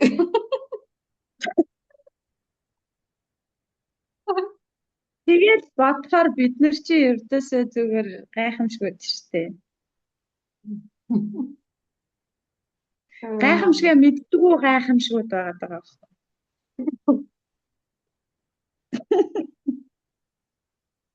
Яг тийм байгаа зү. Дээрээс тийм байна да. Тийм. Тэгээс сүүлд нь ингээд нас яваад ингээд ажиллаад байсан чинь Европын орнуудад гэртээ хоол хийж чаддаг эмэгтэй гэдэг бол ерөөсөө дээд зэрэглэлийн эмэгтэйд тооцогддог. Тэр хідэн ширхэг хоолны жорыг мэдж байгаагаараа тэр жороор хоол хийж тэрийг өөрөмшүүлснээрээ тэрийг бүр гайхамшигтай эзэгтэй гэж одоо хүлээж авдаг энэ төр болоод явчихж байгаа. Тэгээд тэрийг яаж сурдгуу гингууд жорын ном байдаг. Сайн жорын ном бол үнэтэй байдаг энэ гэдэг байгаа байхгүй. Бид нар ч болохоор хөргөжөө онгойлгож үзээд байгаа юмараа л болгочдөг шүү дээ. Тэгнь тэрвэл тодорхой. Тийм шүү дээ. Хизээ нэг хинийч жорыг хараад явах юм тэр чи одоо махан байхгүй махгүй цөөнч сэгсрэл тавьчин нөхөр нь тэрийг баг махтаа махгүйг ч мэдэхгүй ид чинь тийм хүл хүмүүс байгаад байгаа шүү дээ. Нэрэл тийм шүү тий амьдрал нэрээ таныг хэлсэн чинь нэрэл өстэй өөрсдөө мэддэггүй гайхамшгүй юм байна да. Хажуудах нь ч тэгээд хүүхдүүд нь ч ийм л байх өстэй нөгөө огт ярьдгүй хүнддэггүй болохоор чинь тэр одоо өөрсдөө байдаг тэр унган зүйлүүдээ ер нь мэддэггүй юм байна шүү дээ бид нар чинь. Тийм байна. Суперуд байхгүй бид нар чи бүр суперуд заяа. Тийм байна. Суперуд гэснээс ийм сайхан баян бүрдээ болсон одоо за хуучнаар бол иргэн одоогоор Монгол улсын иргэний дотоод газар зүгээр хоёулаа ингээд өөний аялах гад хичээгээд байна шүү дээ. Таны тэр нэг нарийн ширийн тэр нэг ингээд нуугдсан байгаа шижрүүдийг. Тэгээд одоо ийм оюун ухаантай баян бүрд болсон бүсгүйг бий болгоход мэдээж ээж аав. За ээж ааваас дамжаад өвөөдөр хүмүүжсэн. Тэгээд тэр сайхан өвөөдөр байсан охин мэдээж эрт уншиж сурсан. Тэр бол тодорхой. Тэгэхээр би танаас 10 жилд та за нэг алтар гавья гэдэг зүйлийг би мэдэрсэн гэж ярьж исэн. Яг энэ хөөрөлтөөн дээр түүнийг давтахгүйгээр 10 жилээсээ та бүр ингээд яг амьдралдаа хэрэг болохоор авсан эрдэм юу бэ? Одоо ингээд хүмүүсээс асуухаар дийлэг хэлж яах вэ ингээл эргэлзээтэй юм яриад байдаг. Хүн мэдээж өөр байх л та. 10 жилийн сургалтаас танд ингэж гүн өвөөгийн тань эрдэм шиг тэгэж гүн суусан эрдэм. Зөндөө юм байлгүй. За зөндөө шүү дээ. Нөгөө ерөөсөө эргэн тойрноосоо суусан газраасаа шороо атгах гэдэг ухаан заалгацсан хүн чинь тэгээд намайг 12 настай байхад миний өвөөд болсон л доо. Тэрнээс хойш 12 настайгаас хойш бол бүр их эрэмгийгээр альва юмд шинтсэн. Тэгээд 10 жил байхдаа би чинь уушуугаар хичээллээ, каратегаар хичээллээ.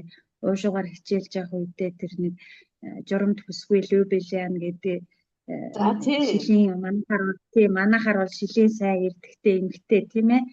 Тэр зохиолыг уншлаа. За тэгээд тэр уушуугийн тэр олон тогруу зогсолт мосолт тэрний ямар учиртайг нь ойлгох гэж хичээлээ. Нөгөө байр болгоны гадна талд ингээл нөгөө зүлтгний ийм төмөр хашаа нэг тэр ч одоо өргөө шиг хит юм бэ 3 см-ийн өргөнтэй юм уу? Тэрэн дээгүүр ингэж нөгөө унахгүй явах гэж үзэж нөгөө тэр уушуугийн чадварыг сайжруулах гэдэг байгаа байхгүй юу? Тэгээд тэндээс хурдан гүүхийг болов ямар ч байсан сурсан. Тэгээд эцэст нь энэ уушуугийн энэ их тактикуд надаа нэг л бас ингэж бууж өгөхгүй надаа нэг юм зөрчилдөд байгааг ойлгосон байхгүй. Тэгээд тэр нь болохоор хөнгөний тамир гэдэг өөрийгөө улам хөнгөлөхийн төлөө явдаг урлаг байгаад байгаа юм. Тэрийг хаанаас ингэж угийн ухаад ахаар нэг тийм эрвээхээ нэг тийм хөнгөн төрлийн шавжны зүг рүү яваад явчихж байгаа байхгүй юу? Тэгэнгүүт эднэр чинь тэгэнгүүт нөгөө миний байгалийн нөгөө үндэсний маань жин хүнтэй биш үү? Тийм. Тэгэнгүүт нь тийм юм байна. Энд чинь ер нь газрын юм чинь хүн хүндээ дасан зохицсон юм байдаг байх гэдэг юм. Тэгээд тэнчнээс яг би хагаа уян хатан байлгах гэх мэт юмнууд сурсан л та. Дараа нь бас каратегаар хичээлсэн. Каратегаар хичээлж явах үедээ Японы тэр одоо самурайг ямар учиртай юм гэдгийг ойлгохгүй нэлээд судаллаа. Айкидо гэдэг юмыг судалсан нөгөө цаад хүнийхээ хүчийг буцааж дагуулах гэдэг юмыг судаллаа. Тэгээд тэр каратегийн урлагийг дараа нь тэр Брюслигийн өөрийнх нь үндэслэж гаргаж ирсэн Кёкушин карате гэдэг тэр нь бусдаас ямар ялгаатай ингээд судаллаа.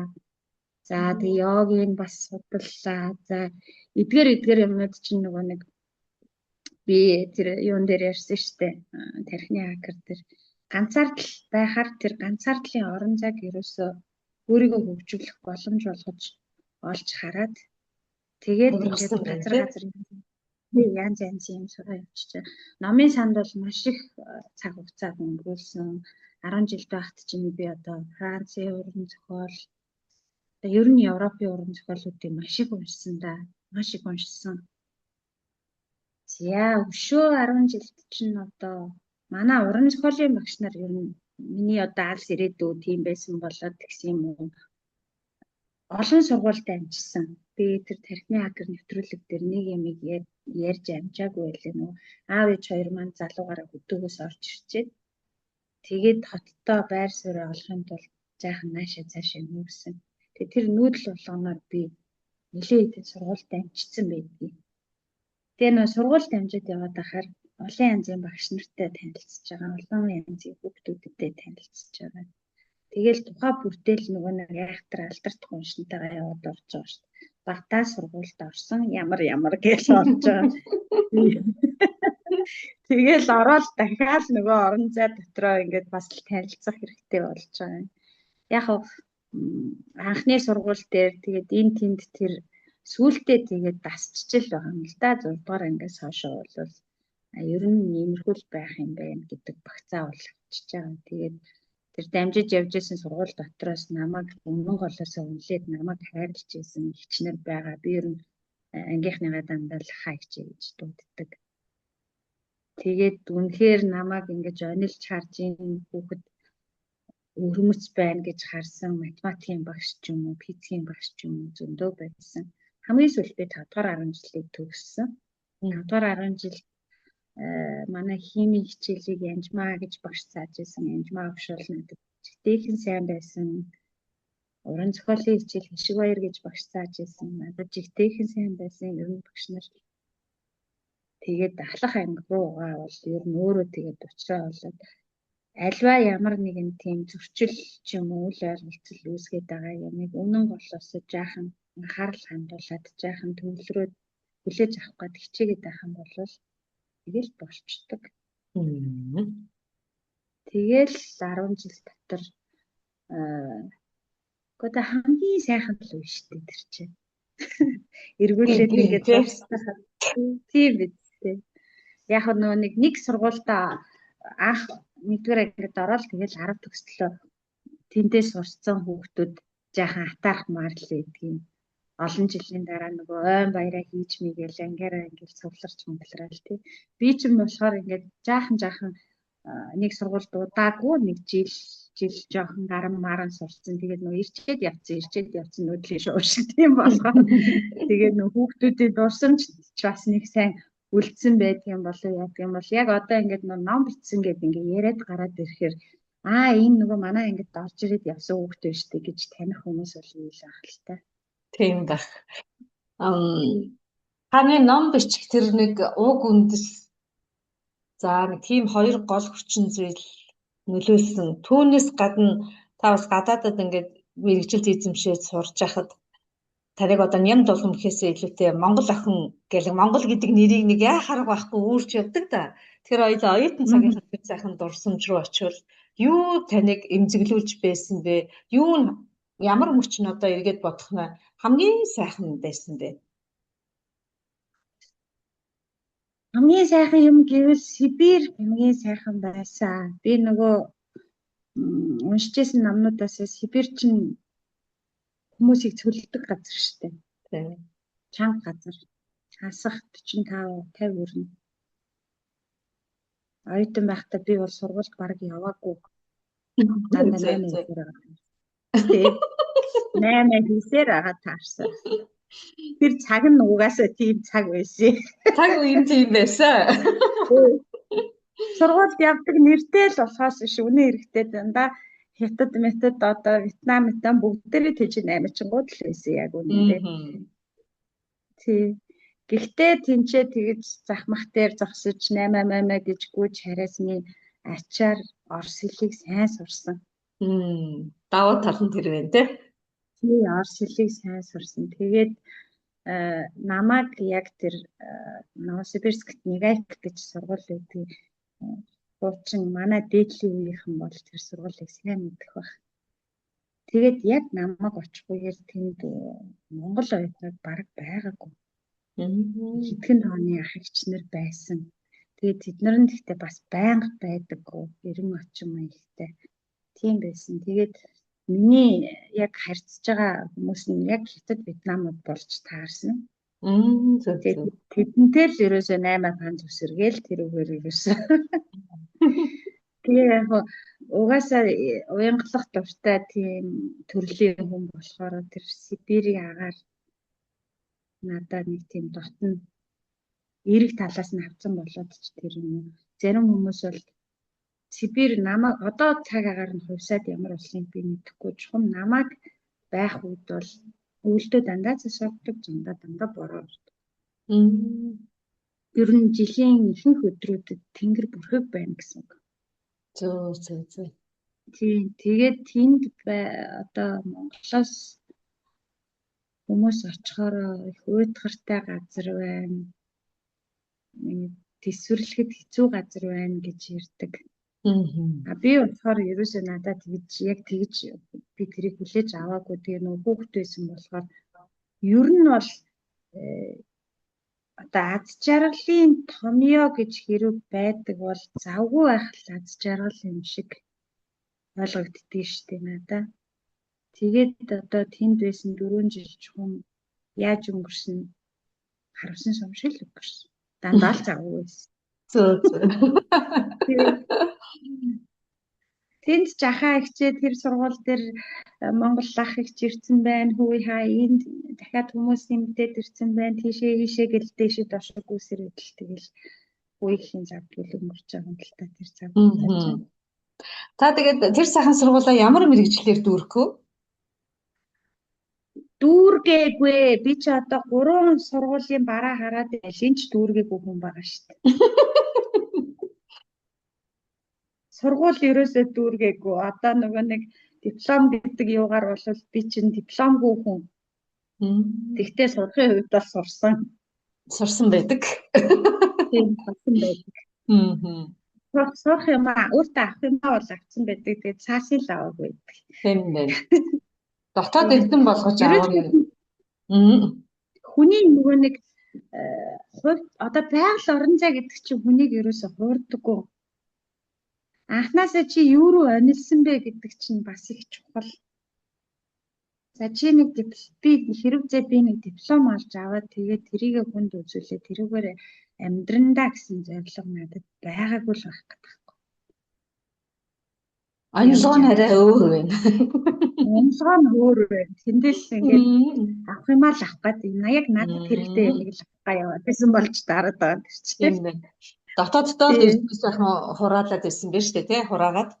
Тэгээд ингээд он жилүүд өнгөрлөө 4 жил Сибирт төгслөө Монголдо ирлээ 20-од жил амьд судруулсан хүмүүсээ шим охийг нь авлаа. Ингээд одоо бидний ард түмнийхээ гар дээр Монгол гээд их гүрний алтан ирний эздэд хойч үедээ ийм сайхан бүтээл туурвчлаа. Туурвсныхаа дараа алган дээрээ сайхан бүтээл аваад ингээд харахад танд яг юу бодогдсон бэ? Энэ Монгол гэдэг ном чинь 20 оны 8 сард бичиж дүүрсэн юм шүү дээ. 20 тэгээд нөгөө тэгээд нөгөө өндөр настай хүмүүс хоол хийгээд өгөхөөр тавьчгаа аагийн дарагдаг гэдэг шүү дээ. Тэгээд 6 жил хүлээсэн шүү дээ. Би аагийн дарах гэж. Тэгээд 26 онд гарч байгаа байхгүй юу. Одоо Монгол номыг авсан уншигчид бол хуудасных нь хамгийн ард дээр эхний нэг анх удаа хэвлэхдээ тэр 2024 онд хэвлэхэд нэг редактор хийгээд 24 оны 5 сар гэсэн он сар тавьчихсан ба. Дараагийн 2 дахь хэвлэл дээр бол яг ном бичигдэж дууссан 2020 оны 8 сарын 9 гэж юм тэр он сарнд байгаа. Тэгээд нөгөө ааг нь сайн дарагдсан болохоор одоо цаг нь болсон бахаа гэд бас нэг өөрийнхөө зөвлөгөө авдаг бураа нар дээрээс авчиж одоо ер нь гаргал яах юм бол гэж ингэж бас ухааныг түншиж яагаад тгээ гаргасан. Тэгээд Монгол номын араас бол одоо энэ яваа насандаа хийж гүйцэхгүй юу гэмээр л оолсон их ажил байна. Нэгэнтээ ямар ч байсан их хаан маань ийм янзтай амьдэрсэн байх шүү манайхан гэдэг ингээд хүмүүсийн дотоод ертөнцид өөрийнхөө бахархлыг эргүүлж олж авах, өөрийнхөө сайн сайхныг таних тийм зорилго агуулсан номоо ямар ч байсан гаргасан. Одоо тэгэхээр араас нь нөгөө Монгол хүний хөгжлийн ном, хөдөлгөөн суурьтай Монгол хүнд ухаан яаж заагдах ёстой юм гэдэг чиг шугамаа ингээд дараалуулаад харахаар чинь тэр чинь бараг 100-аад дэвтэр нь болох гэдэг шүү дээ. Таах юм аа. Тэгээд өглөө өдшгөөл завгүй сууж нэг чинь чадах ядахаараа одоо Монгол ном гэдэг чинь зөвхөн Монгол хүн дээр зориулагдсан ном байх гэдэг юм. Би нөгөө гадаад хэл рүү орчуулах гэж үзэхгүй юу. Хэл гэдэг чинь их сонир шүү дээ. Одоо жишээлбэл англи хэл гэхэд чинь бурхан гэдэг үгийг God гэж хэлдэг тий. Тэг. Хойноос нь уншихаар dog болчиход байгаа. Тий. Тэгэхээр дээдлэх бишрэх юм байхгүй. Латин хэлтэй хүнд, англи хэлтэй хүнтэй бол юм ярилдаггүй л болоо. Нөгөө гайхамшигтай тав дээр ярьж байгаа үгийн амь нөгөө ох шимүүд чинь амьгүй болно шүү дээ. Тэ? Ямар ч хүчгүй амьгүй. Тэгэхээр одоо God гэдэг үг хойноосоо dog гэж уншигдана. За түрүүн би God гэд орос хэлнээс юм ярьсан тий. Одоо ингээ англи хэлнээс харахаар сүмд явдаггүй, шүтлэг биширлгүй хүн байвал тэгэл нохоол байх гэдэг л да. Гэх мэт ингээд нөгөө тухайн үндэстний чинь нөгөө үндэстний сүнс нь хэлэн болж таарах гэдэг байхгүй. Аяа. Тэгээд за Монгол номыг хэрэгцээ ингээд яриад эхэлтэл гадна дотныхон сонирхол байлгүй. Орчуулж таарах юм байна да гэд нэг орчуулах гэж өөрөө орчуулж сууж үзвээ. Орос хэл рүү юу ч гэсэн урдаар буулгаж байгаа. Яг нь сонирхож судалсан хэлнүүд бол герман хэл байна, англи хэл байна, испани хэл байна. Ер нь жоохон оролдоо л гэдэг хэлийг. Тэгэхээр Монгол номыг орчуулахад бол тэрэн дотор байгаа ухааныг 100% гэж үзэх юм бол 2% нь л орчуулах гэж байна. Нөгөө 13 дугаар зуунд Монгол хэлийг бусдад сурж исэн 90 цаг үе ирж байгаа да.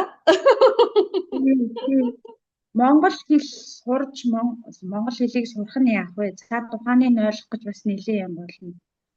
Зүгээр ингээд орос хэл рүү орчуулах гал үзэхэд тэр миний ном руу Монголын нууц төвчнөөс авсан 5 хурууны хумсыг тамтартал 10 хурууга барагдтал гэдэг үгийг орчуулах гал би бүр ингээд суучж байгаа байхгүй юу?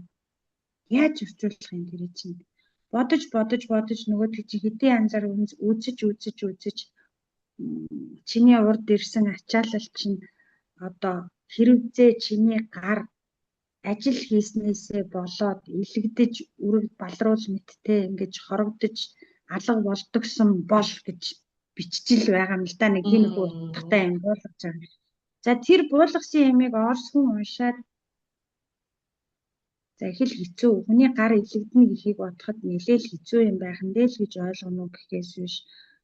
Яг Монгол хүн шиг 5 хуруу тамтартал 10 хуруу барагдтал гэдэг чинь 5 хуруугийн нэг хэлээд 10 хуруугийн нэг хэлж ийн гэхээр нэг гарын утга бас байх нь 2 гарын утга бас байх нь гэдэг ингээд Монгол хүн чинь үгээ ухаанаа задлаа явчих штеп.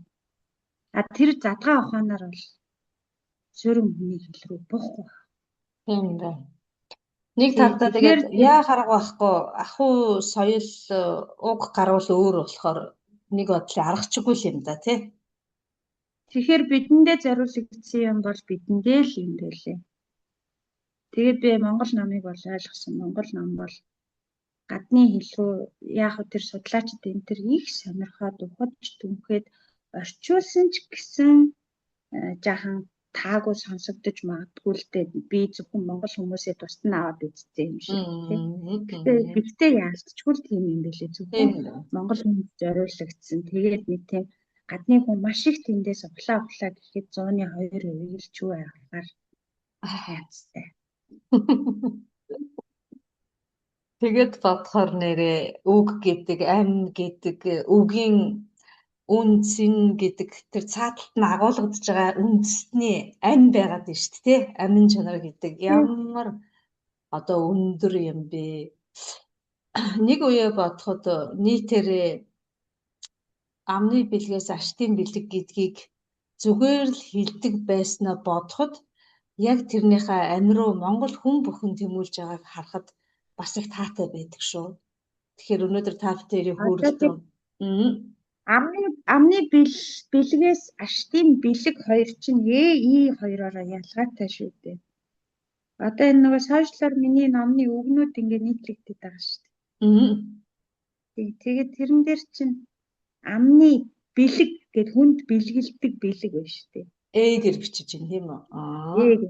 Аштын бэлэг гэхээр и байхгүй. Тэр нь болохоор нөгөө ирээдүйн тэ хамаатай юм болно. Би энийг яагаад чамд хэлж байгаа гэхээр тэр миний тэр нэг үгний дор бэлэг гэж бичихгүй бэлэг гэж бичнэ гэд нэг нөхөр засцсан байсан байна. Тэгээд би доороос нь бэлэг хоёр чи ялгаатай. Тэгээд энэ зөрчсөн үгэн дотор нэг нь бэлэг гэж орох юм байна лээ шүү гэж нэг хэлэх гэснээ за яах вэ гэж жаад нэг ярен дээрээ дурдчихъя да гэж бодсон. Харин тийм чи амаараа бэлэг гарга эргүүлээд бэлэг аавна гэсэн. Тэгээд одоо энэ олон зүгийн сайхан ухаануудыг чинь бүгднгийн зарлаад бичих юм болов уу тийм мөн их содруу болно. Барахгүй тэр чинь. За тэгээд нутгийн яс заншил байна, нутгийн хийц байна. Нутгийн ухаан байна, уурлын ухаан, талын ухаан, бэлийн ухаан гэл одоо тий. Бүр тэгэл задраал гов хангаа хээрээрээ задраал баяжигдаад явчихна шүү дээ тий. Тэгэхээр нэрээ. Тэгээ нөгөө 5 уншуумал за тэгээд түүнээс гардаг ашиг шим, түүнийг залдаг, малалдаг ухаан гэл ингэж. Далай. Гүн. Гүнзгийгээс би тэгээ боддөө шүү дээ. Хятадууд манайхныг хараад алтан дээр суусан Монгол гэж хэлсэн. Газрын доор халтын л бодсон юм байна. Тэгсэн чинь бидний зүрх сэтгэлд бидний удмын сан дотор юу газар доор байгаа алт битгий хэл юм байна да. Тэд нар бол нөгөө ашгаа харж тэгж хэлсэн байх тийм ээ. Гэтэл тэр чинь хятадууд ч угаасаа яг л алтаа шүтдэг алтан шүтлэн л дээ. Тэгээд тэр алт ягаа шүтдгийг ингээ угсан чинь алт чинь ер нь газар доороо байх ёстой. Ерөнхийдөө нөгөө газраар явдаг усны амийг бий болгодог металл юм байлээ. Газар доороо байж ивэл бид устай байх юм байлээ. Ухаж аваад байх юм бол усгүй болохоор янзтай. Тэгээд тэрийг ингэж цэвэрлэж авахд угаасаа маш их ус ордог тий. Тэгэнгүүт хятад хүн чинь болохоор алтандаа мөрөгдөг нь болохоор тэр усны ам гэдэг юм руу явах юм байлээ шүү. Бүр цаашаа. Тэгээд эн чинь байгалийнхаа эргэлтээр тэд нар алтаа шүтж байгаа, алтаа зөвлүүлж байгаа. Тэгээд алтаа буцаагаад газар руугаа хийдэг маягтай. Тэгэхээр тэднийг бас нэг өгөөсгөх дэмий. Тэд цаатлынх нь гүн ухаан нь тийм биш тий. Алсын нь одоо алт сахигч хүмүүс байгаа байхгүй юу? Манайхан бид нар чинь усаа сахидаг штэ тийм ээ. Усны амийг сахиж. Тий. Тэгэхээр ааш нь үндэстэн болгон чинь нэг тийм өөрийн үүрэгтэй л байгаа юм. Тэгэхээр таны хэлдгээр түрүүний хэлдгээр юмыг яаран дүгнэх хэрэг байхгүй гэдэг чинь дахиад гараад ирж байгаа нь тий ургаад. Тэгээ яагаад манай нутгийн дор алт их байгаа юм бэ гэж харахад бид нэр тэр доор байгаа алт чинь бидний энэ дотор зүрхэнд тархинд байгаа их ухааны энергийнх нь биежсэн хэлбэр болж таарч байгаа байхгүй. Тэгээд бид ухаантай байгаа цаг тэр газар дор алт байгаалах юм байна. Байсаар л тань тийм ээ. Хож авсан ч байж л байх юм биш. Дээр нэгээ хүүхдүүд нь энерги хурааж байгаа цагт доор нь алт нь ургасаар л байх юм. Алтыг тэр ухаан тэр бэлэг чанар ургуулдаг байна.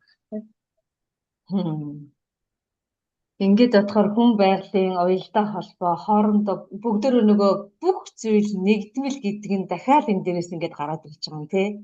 Огт оргүй ертөнц нөгөө 5 махбод 5 одон гэрээс бидний бүх 5 цол бүтсэн хий чиг тоосноос бүгд бүтсэн гэдэг ингээд одоо ангаа ухаан чинь нэг хэсэг бүгдийг салгаад байсан бол одоо бүгдөө нэг юм байна гэдэг рүү нөгөө альтернатив шинжлэх ухаан руу яваад орчхоор чинь бид нар нэг талаараа үнэхээр сайхан цаг үед амьдарч чинь шүү бас тийм ээ нэг талтай болов.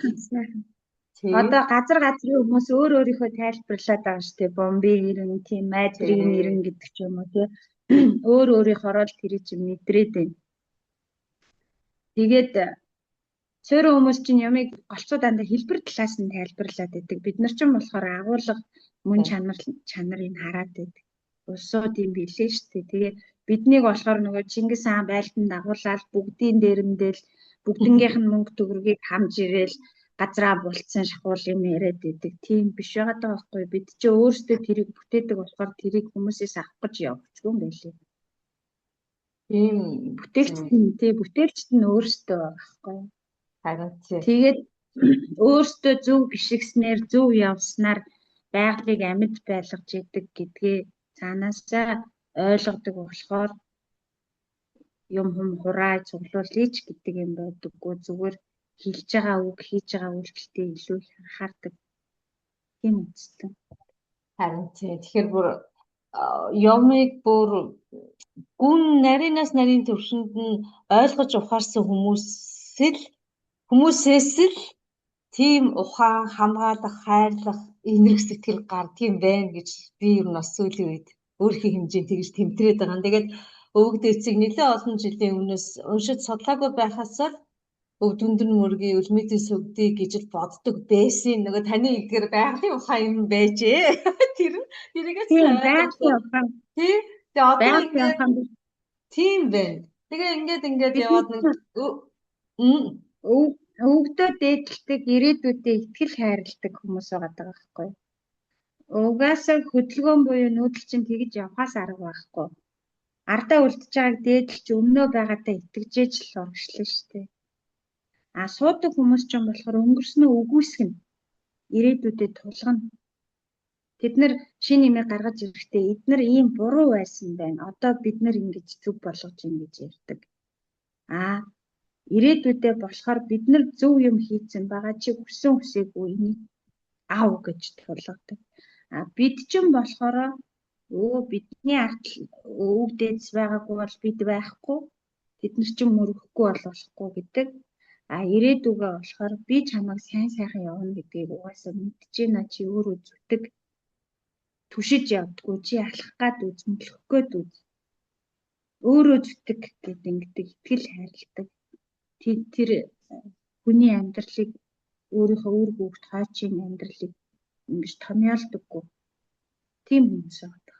Ингээд эрх чөлөөгийн сайхан өгчөж шít те ингээд утгаар нь яагаад эрх чөлөө өгөөд байна уу гэхээр хүн хөтөл нь хамт байж чадахгүй байхгүй юу? Буюу одоо миний хүүхэд миний огт мэдэхгүй цаг хугацаанд тэр амьдран надгүйгээр амьдран өөрт толно тий. Тэр цаг хугацааны талаар би бол бүр аач байхгүй. Тэгэхээр тэр цаг хугацааг даван туулах туршлагаа тэр хүн намайг байж хахад олж авах хэрэгтэй.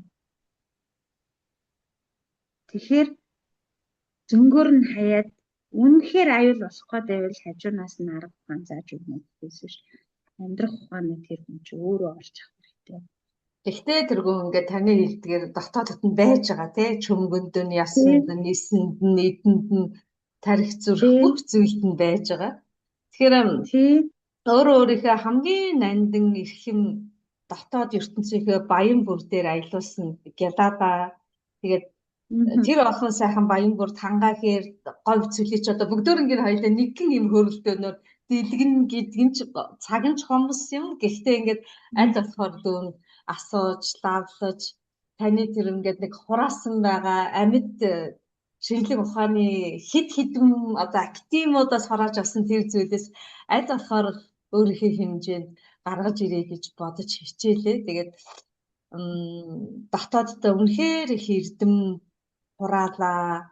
Маш их зүйлийн тайллыг дотооддоо их би өөрийнхөө хэмжээнд их тайлтаа тавтайрын хөрөлдөөнийг үзсэн хүмүүс яг л та түрүү хэлсэн шүү дээ өөрийн чимийг өөрт чи яриад байгаа шүү дээ гэдэг шиг. Олон хүн дотооддоо байгаа тэр ихтгэл үнэмшил нь батчиж над чиг ингэж сэргийж услагдж инээдгөр баяр цэнгэл золж авахаг олж авах хаа гэдэгт итгэлтэй байна. Тэгээ гүмүр хөрөлдөөний маань хоёр уламжлалт асуулт байдгийг энийг хоёулаа хөрөлдөөд тэгээ жаргая. Монголд маань одоо баг 2 шүн олж шүү танайгаа бас жоохон амраахгүй. Тэгээд одоо цагийн гайхамшиг та өөр гүн гүнзгий утгаар нь тайлбарлаж өөрийнхөө хэлж болно. Хүн янз янзаар тайлбарлая. Яг одоо цагийн гайхамшиг гэдэг нь таныхаар юу вэ? Одоо цагийн гайхамшиг бүр хайрын ирэн ирж байгаа л гайхамшиг байна да. Хайрын ирэн. Одоо хөвшин залуу аль үндэстэн ястан гэхээс үл хамааран бүр хүн амтэн гэдгээс ч үл хамааран тий бүр материу амтнуу гэдгээс ч бас үл хамааран ерөөсөө газар бүрт хүн бүр дор бүрнээ эргэн тойрноос эргийг хайж байгаа. Манай одоо жинзээ гэж нэрлэдэг байгаа тэр үеийнхэн болвол ерөөсөө л амьтай зүйл рүү тэмүүлэгчд байгаад байгаа байхгүй юу.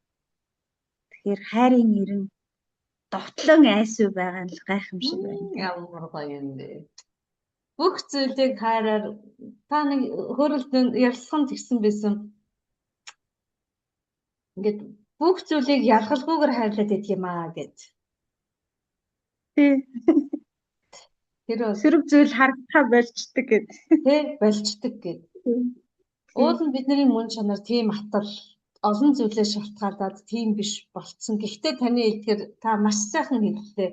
Хайрын ирэн довтлон айсуу гэдэг нь Монгол ирэн нөгөө байгалыг хайрладаг тэр сайхан Монгол ёс суртахуун ирж байгаа гэж бас давхар хэлж байгаа гэж дүүнээ ойлгож байна. Тийш үү. Бид чинь ерөөсөө нөгөө дэлхий чинь дээвэртэйгээ манах гэж юмд ханддаг улсууд болохоор манай залуучууд ч гэсэн гадны оронд очиод яад ингээд мандаад чадаад гэдгийг гэхээр бүх юмд өөрөөсөө ханддаг тэр чанар нь л баггүй юу.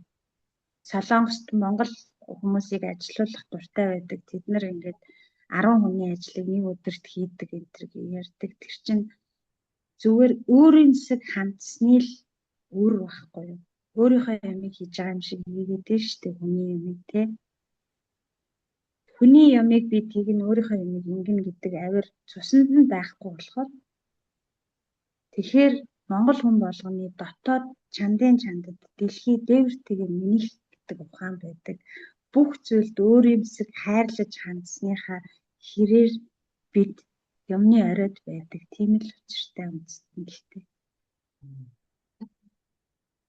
Одоо энэ их өвөгдийн биднэрт яс мах чөмөг эдис тарих зүрхэнд шингээгээд өгчихсөн ухааныг гайхалтай гэдэг үгээр хэлээд талархыг Гялада гийлээ гэдэг үгээр одоо бидний яг одоогийн хэрэглээд байгаа үгийн дээд нь л энэ юм шиг байгаа. Тэгээд одоо энэс илүү үгээр илэрхийлээд хэлээ гэхээр дүүд нь одоо биширч байна, дээдлж байна, талархаж байна гэдэг л үгс орж ирээд байгаа байхгүй юу. Тэгээд яг энэ ухааныг биднэрт гүнээс гүнд дахин сэргээж өгсөн Нямд улам эгчтэй маш их баярлалаа. Тэгээд олон монгол хүмүүс таны номыг худалдаж аваад өөрийнхөө дотор байгаа тэр гайхамшигтай баян бүрдүүдээ бүгдөрөнгөө сэрээгээсээ бүх зүйлийг одоо яг л ялгалгүйгээр ихэн сэтгэлээр хайрлаасаа гэж өөрөө ирэхгүй бодонсон.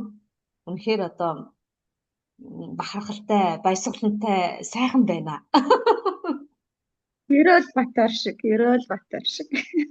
Тэгээд ээжийн автаа эвлигээс их тэтгий дунаад таныг ийм ухаалаг эргүүн болгоход олон хүн л тусдим болсон байж таараа бид нар хизээч ганцаараа энэ бүхнийг туулж явдаггүй тийм ээ. Тэгэхээр төгсгөлийн маань хэсэг талархлын хэсэг байдгийн. Та мэдээж маш олон хүнд талархах гээд ингээд жагсаал маш олон байгаа. Гэхдээ энэ сайхан орон зайг танд үлдээе гэж бодчих.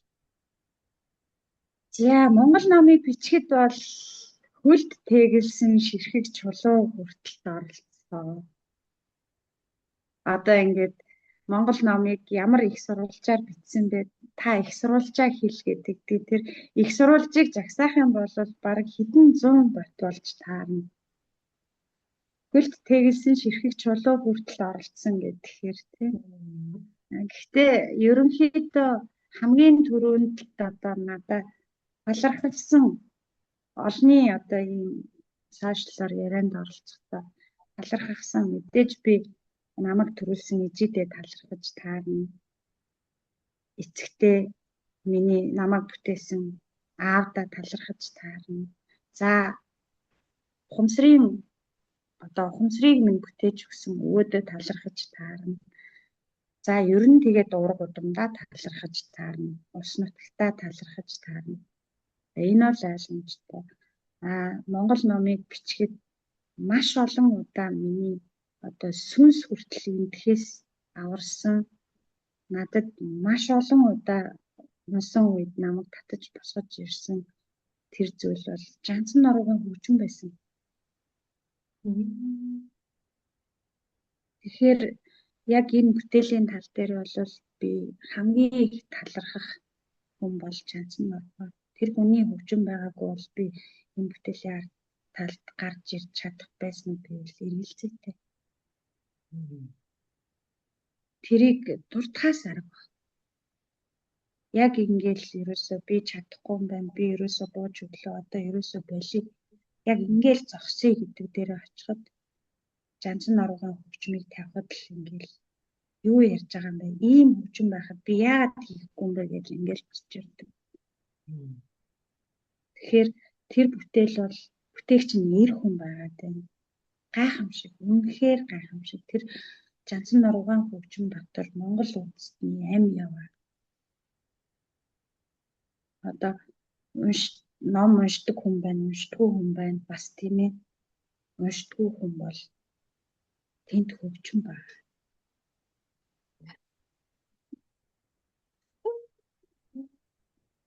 Би танаас энэ асуултыг асуугаад орон зай үрдээгээд танаар хариулсандаа би үнэхээр их баяртай байна. Хүнд бүхий л талын орон зай байгаа шүү. Уншихгүй бол сонсохгүй бол одоо яадгийг амьдтэй алахгүй. Ямар ч л байсан чиний хийж байгаа хөдөлгөөн бүхэн чамд ингээд урам зориг өгнө гэж ойлголлаа шүү дээ та биднэрт сая.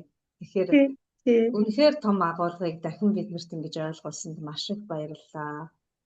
Жанцан нуруугаа бол яа хараг байхгүй Монгол түмний одоо бахархал шүү дээ тийм ээ. Монгол хүн өстэй таны шүтээ. Өөрөө ч гэсэн олон ярилцлаганда энэ хөгжимд бол Монгол үндэстний ам байдгаа гэж өөрийнхөө их шиг аваагаар ч гэсэн дамжуулж хэлжсэн тийм ээ. Энэ бол яахын аргагүй бүтээсэн хүн тэр хүн бол үнэхээр бүтээж чадсан. Бүтээл гэдэг чинь юм байдаг тийм. Хэдэн зуунаар магадгүй мянганаар ихшиглэх хөгжим байхгүй. Үеийн үед тийм өрийн үрд мөнхөд. Тэгэхээр нэр дотоодод байгаа эрхийн хуруухан чинээ тэр нэг их хэмсэг сүнсэнд нөлөөлж тэгээд тэр гайхамшигтай зүйлийг тээж яваа мах бодын маань босгож тийм ээ. Тэгээд ингээд бүтээл штэ би энийг дуусгах штэ гэдэг тийм урам зоригийг гүн бат өгнө гэдэг бол нэрээ өгөр илэрхийлж томьёолохын эцэс аа. Тий. Одоо ердөөсөө тэгээд Би бол ямар ч байсан ном бичиж суугатаа хүчийг анзаарсан байна. Та бүхэн маань ингээд хэрвээ амьдралд бэрхшээл тохиолдвол дааж давшгүй мэт санагдвал тэр хөгжмийг сонсоорой. Зүгээр л ингээд би чинь ямар нутагтай ямар газрын охин бэлээ хүү гэлээ гэл ингээд өмрийгөө л босоод ирнэ. Гайхамшигтай. Тэгээ та хоёрын хөө сэтгэлдээ сэтгэл төрсөн хөөрөлтөө зөвхөн залуур ням дулам хоёрын хооронд биш анх их мөнх 3 цагийг холбосон тийм гүн яриа байсан болоо гэж дүүн итгэж байна. Тэгээ таныхаа зорж байгаа монголчуудтай хойч үедээ хайрын эрэнд алхан орох гэж байгаа одоо төрөх гэж байгаа умдан сүнснүүдэд зориулаад тэр сайхан олон бүтээлүүдэд тойргож гаргаарай гэж хүсье. Хамгийн түрүүнд эрүүлэг байх бол таны маань хийх бүтээл зүйлс бүгдөө гарна. Тэгээд өөртөө хүсдэг хамгийн сайхан нарийн нандин бүхнийг хүсгийн ялдамд тэнгэрт тэтгэгдэж газарт эвээгдэж энэ сайхан бүтээлүүдэд тойргож гаргаарай гэж хүсэж байна. За ерөөл Батаршгэ сайхан хөөрөлдлөө баярлалаа. Баярлалаа. Цаг гаргасанд маш их баярлалаа. Тэгээд үдшээ сайхан өнгөрөөгөөрэй. Баярлалаа. За баярлалаа. За түрбэка. За баярлалаа.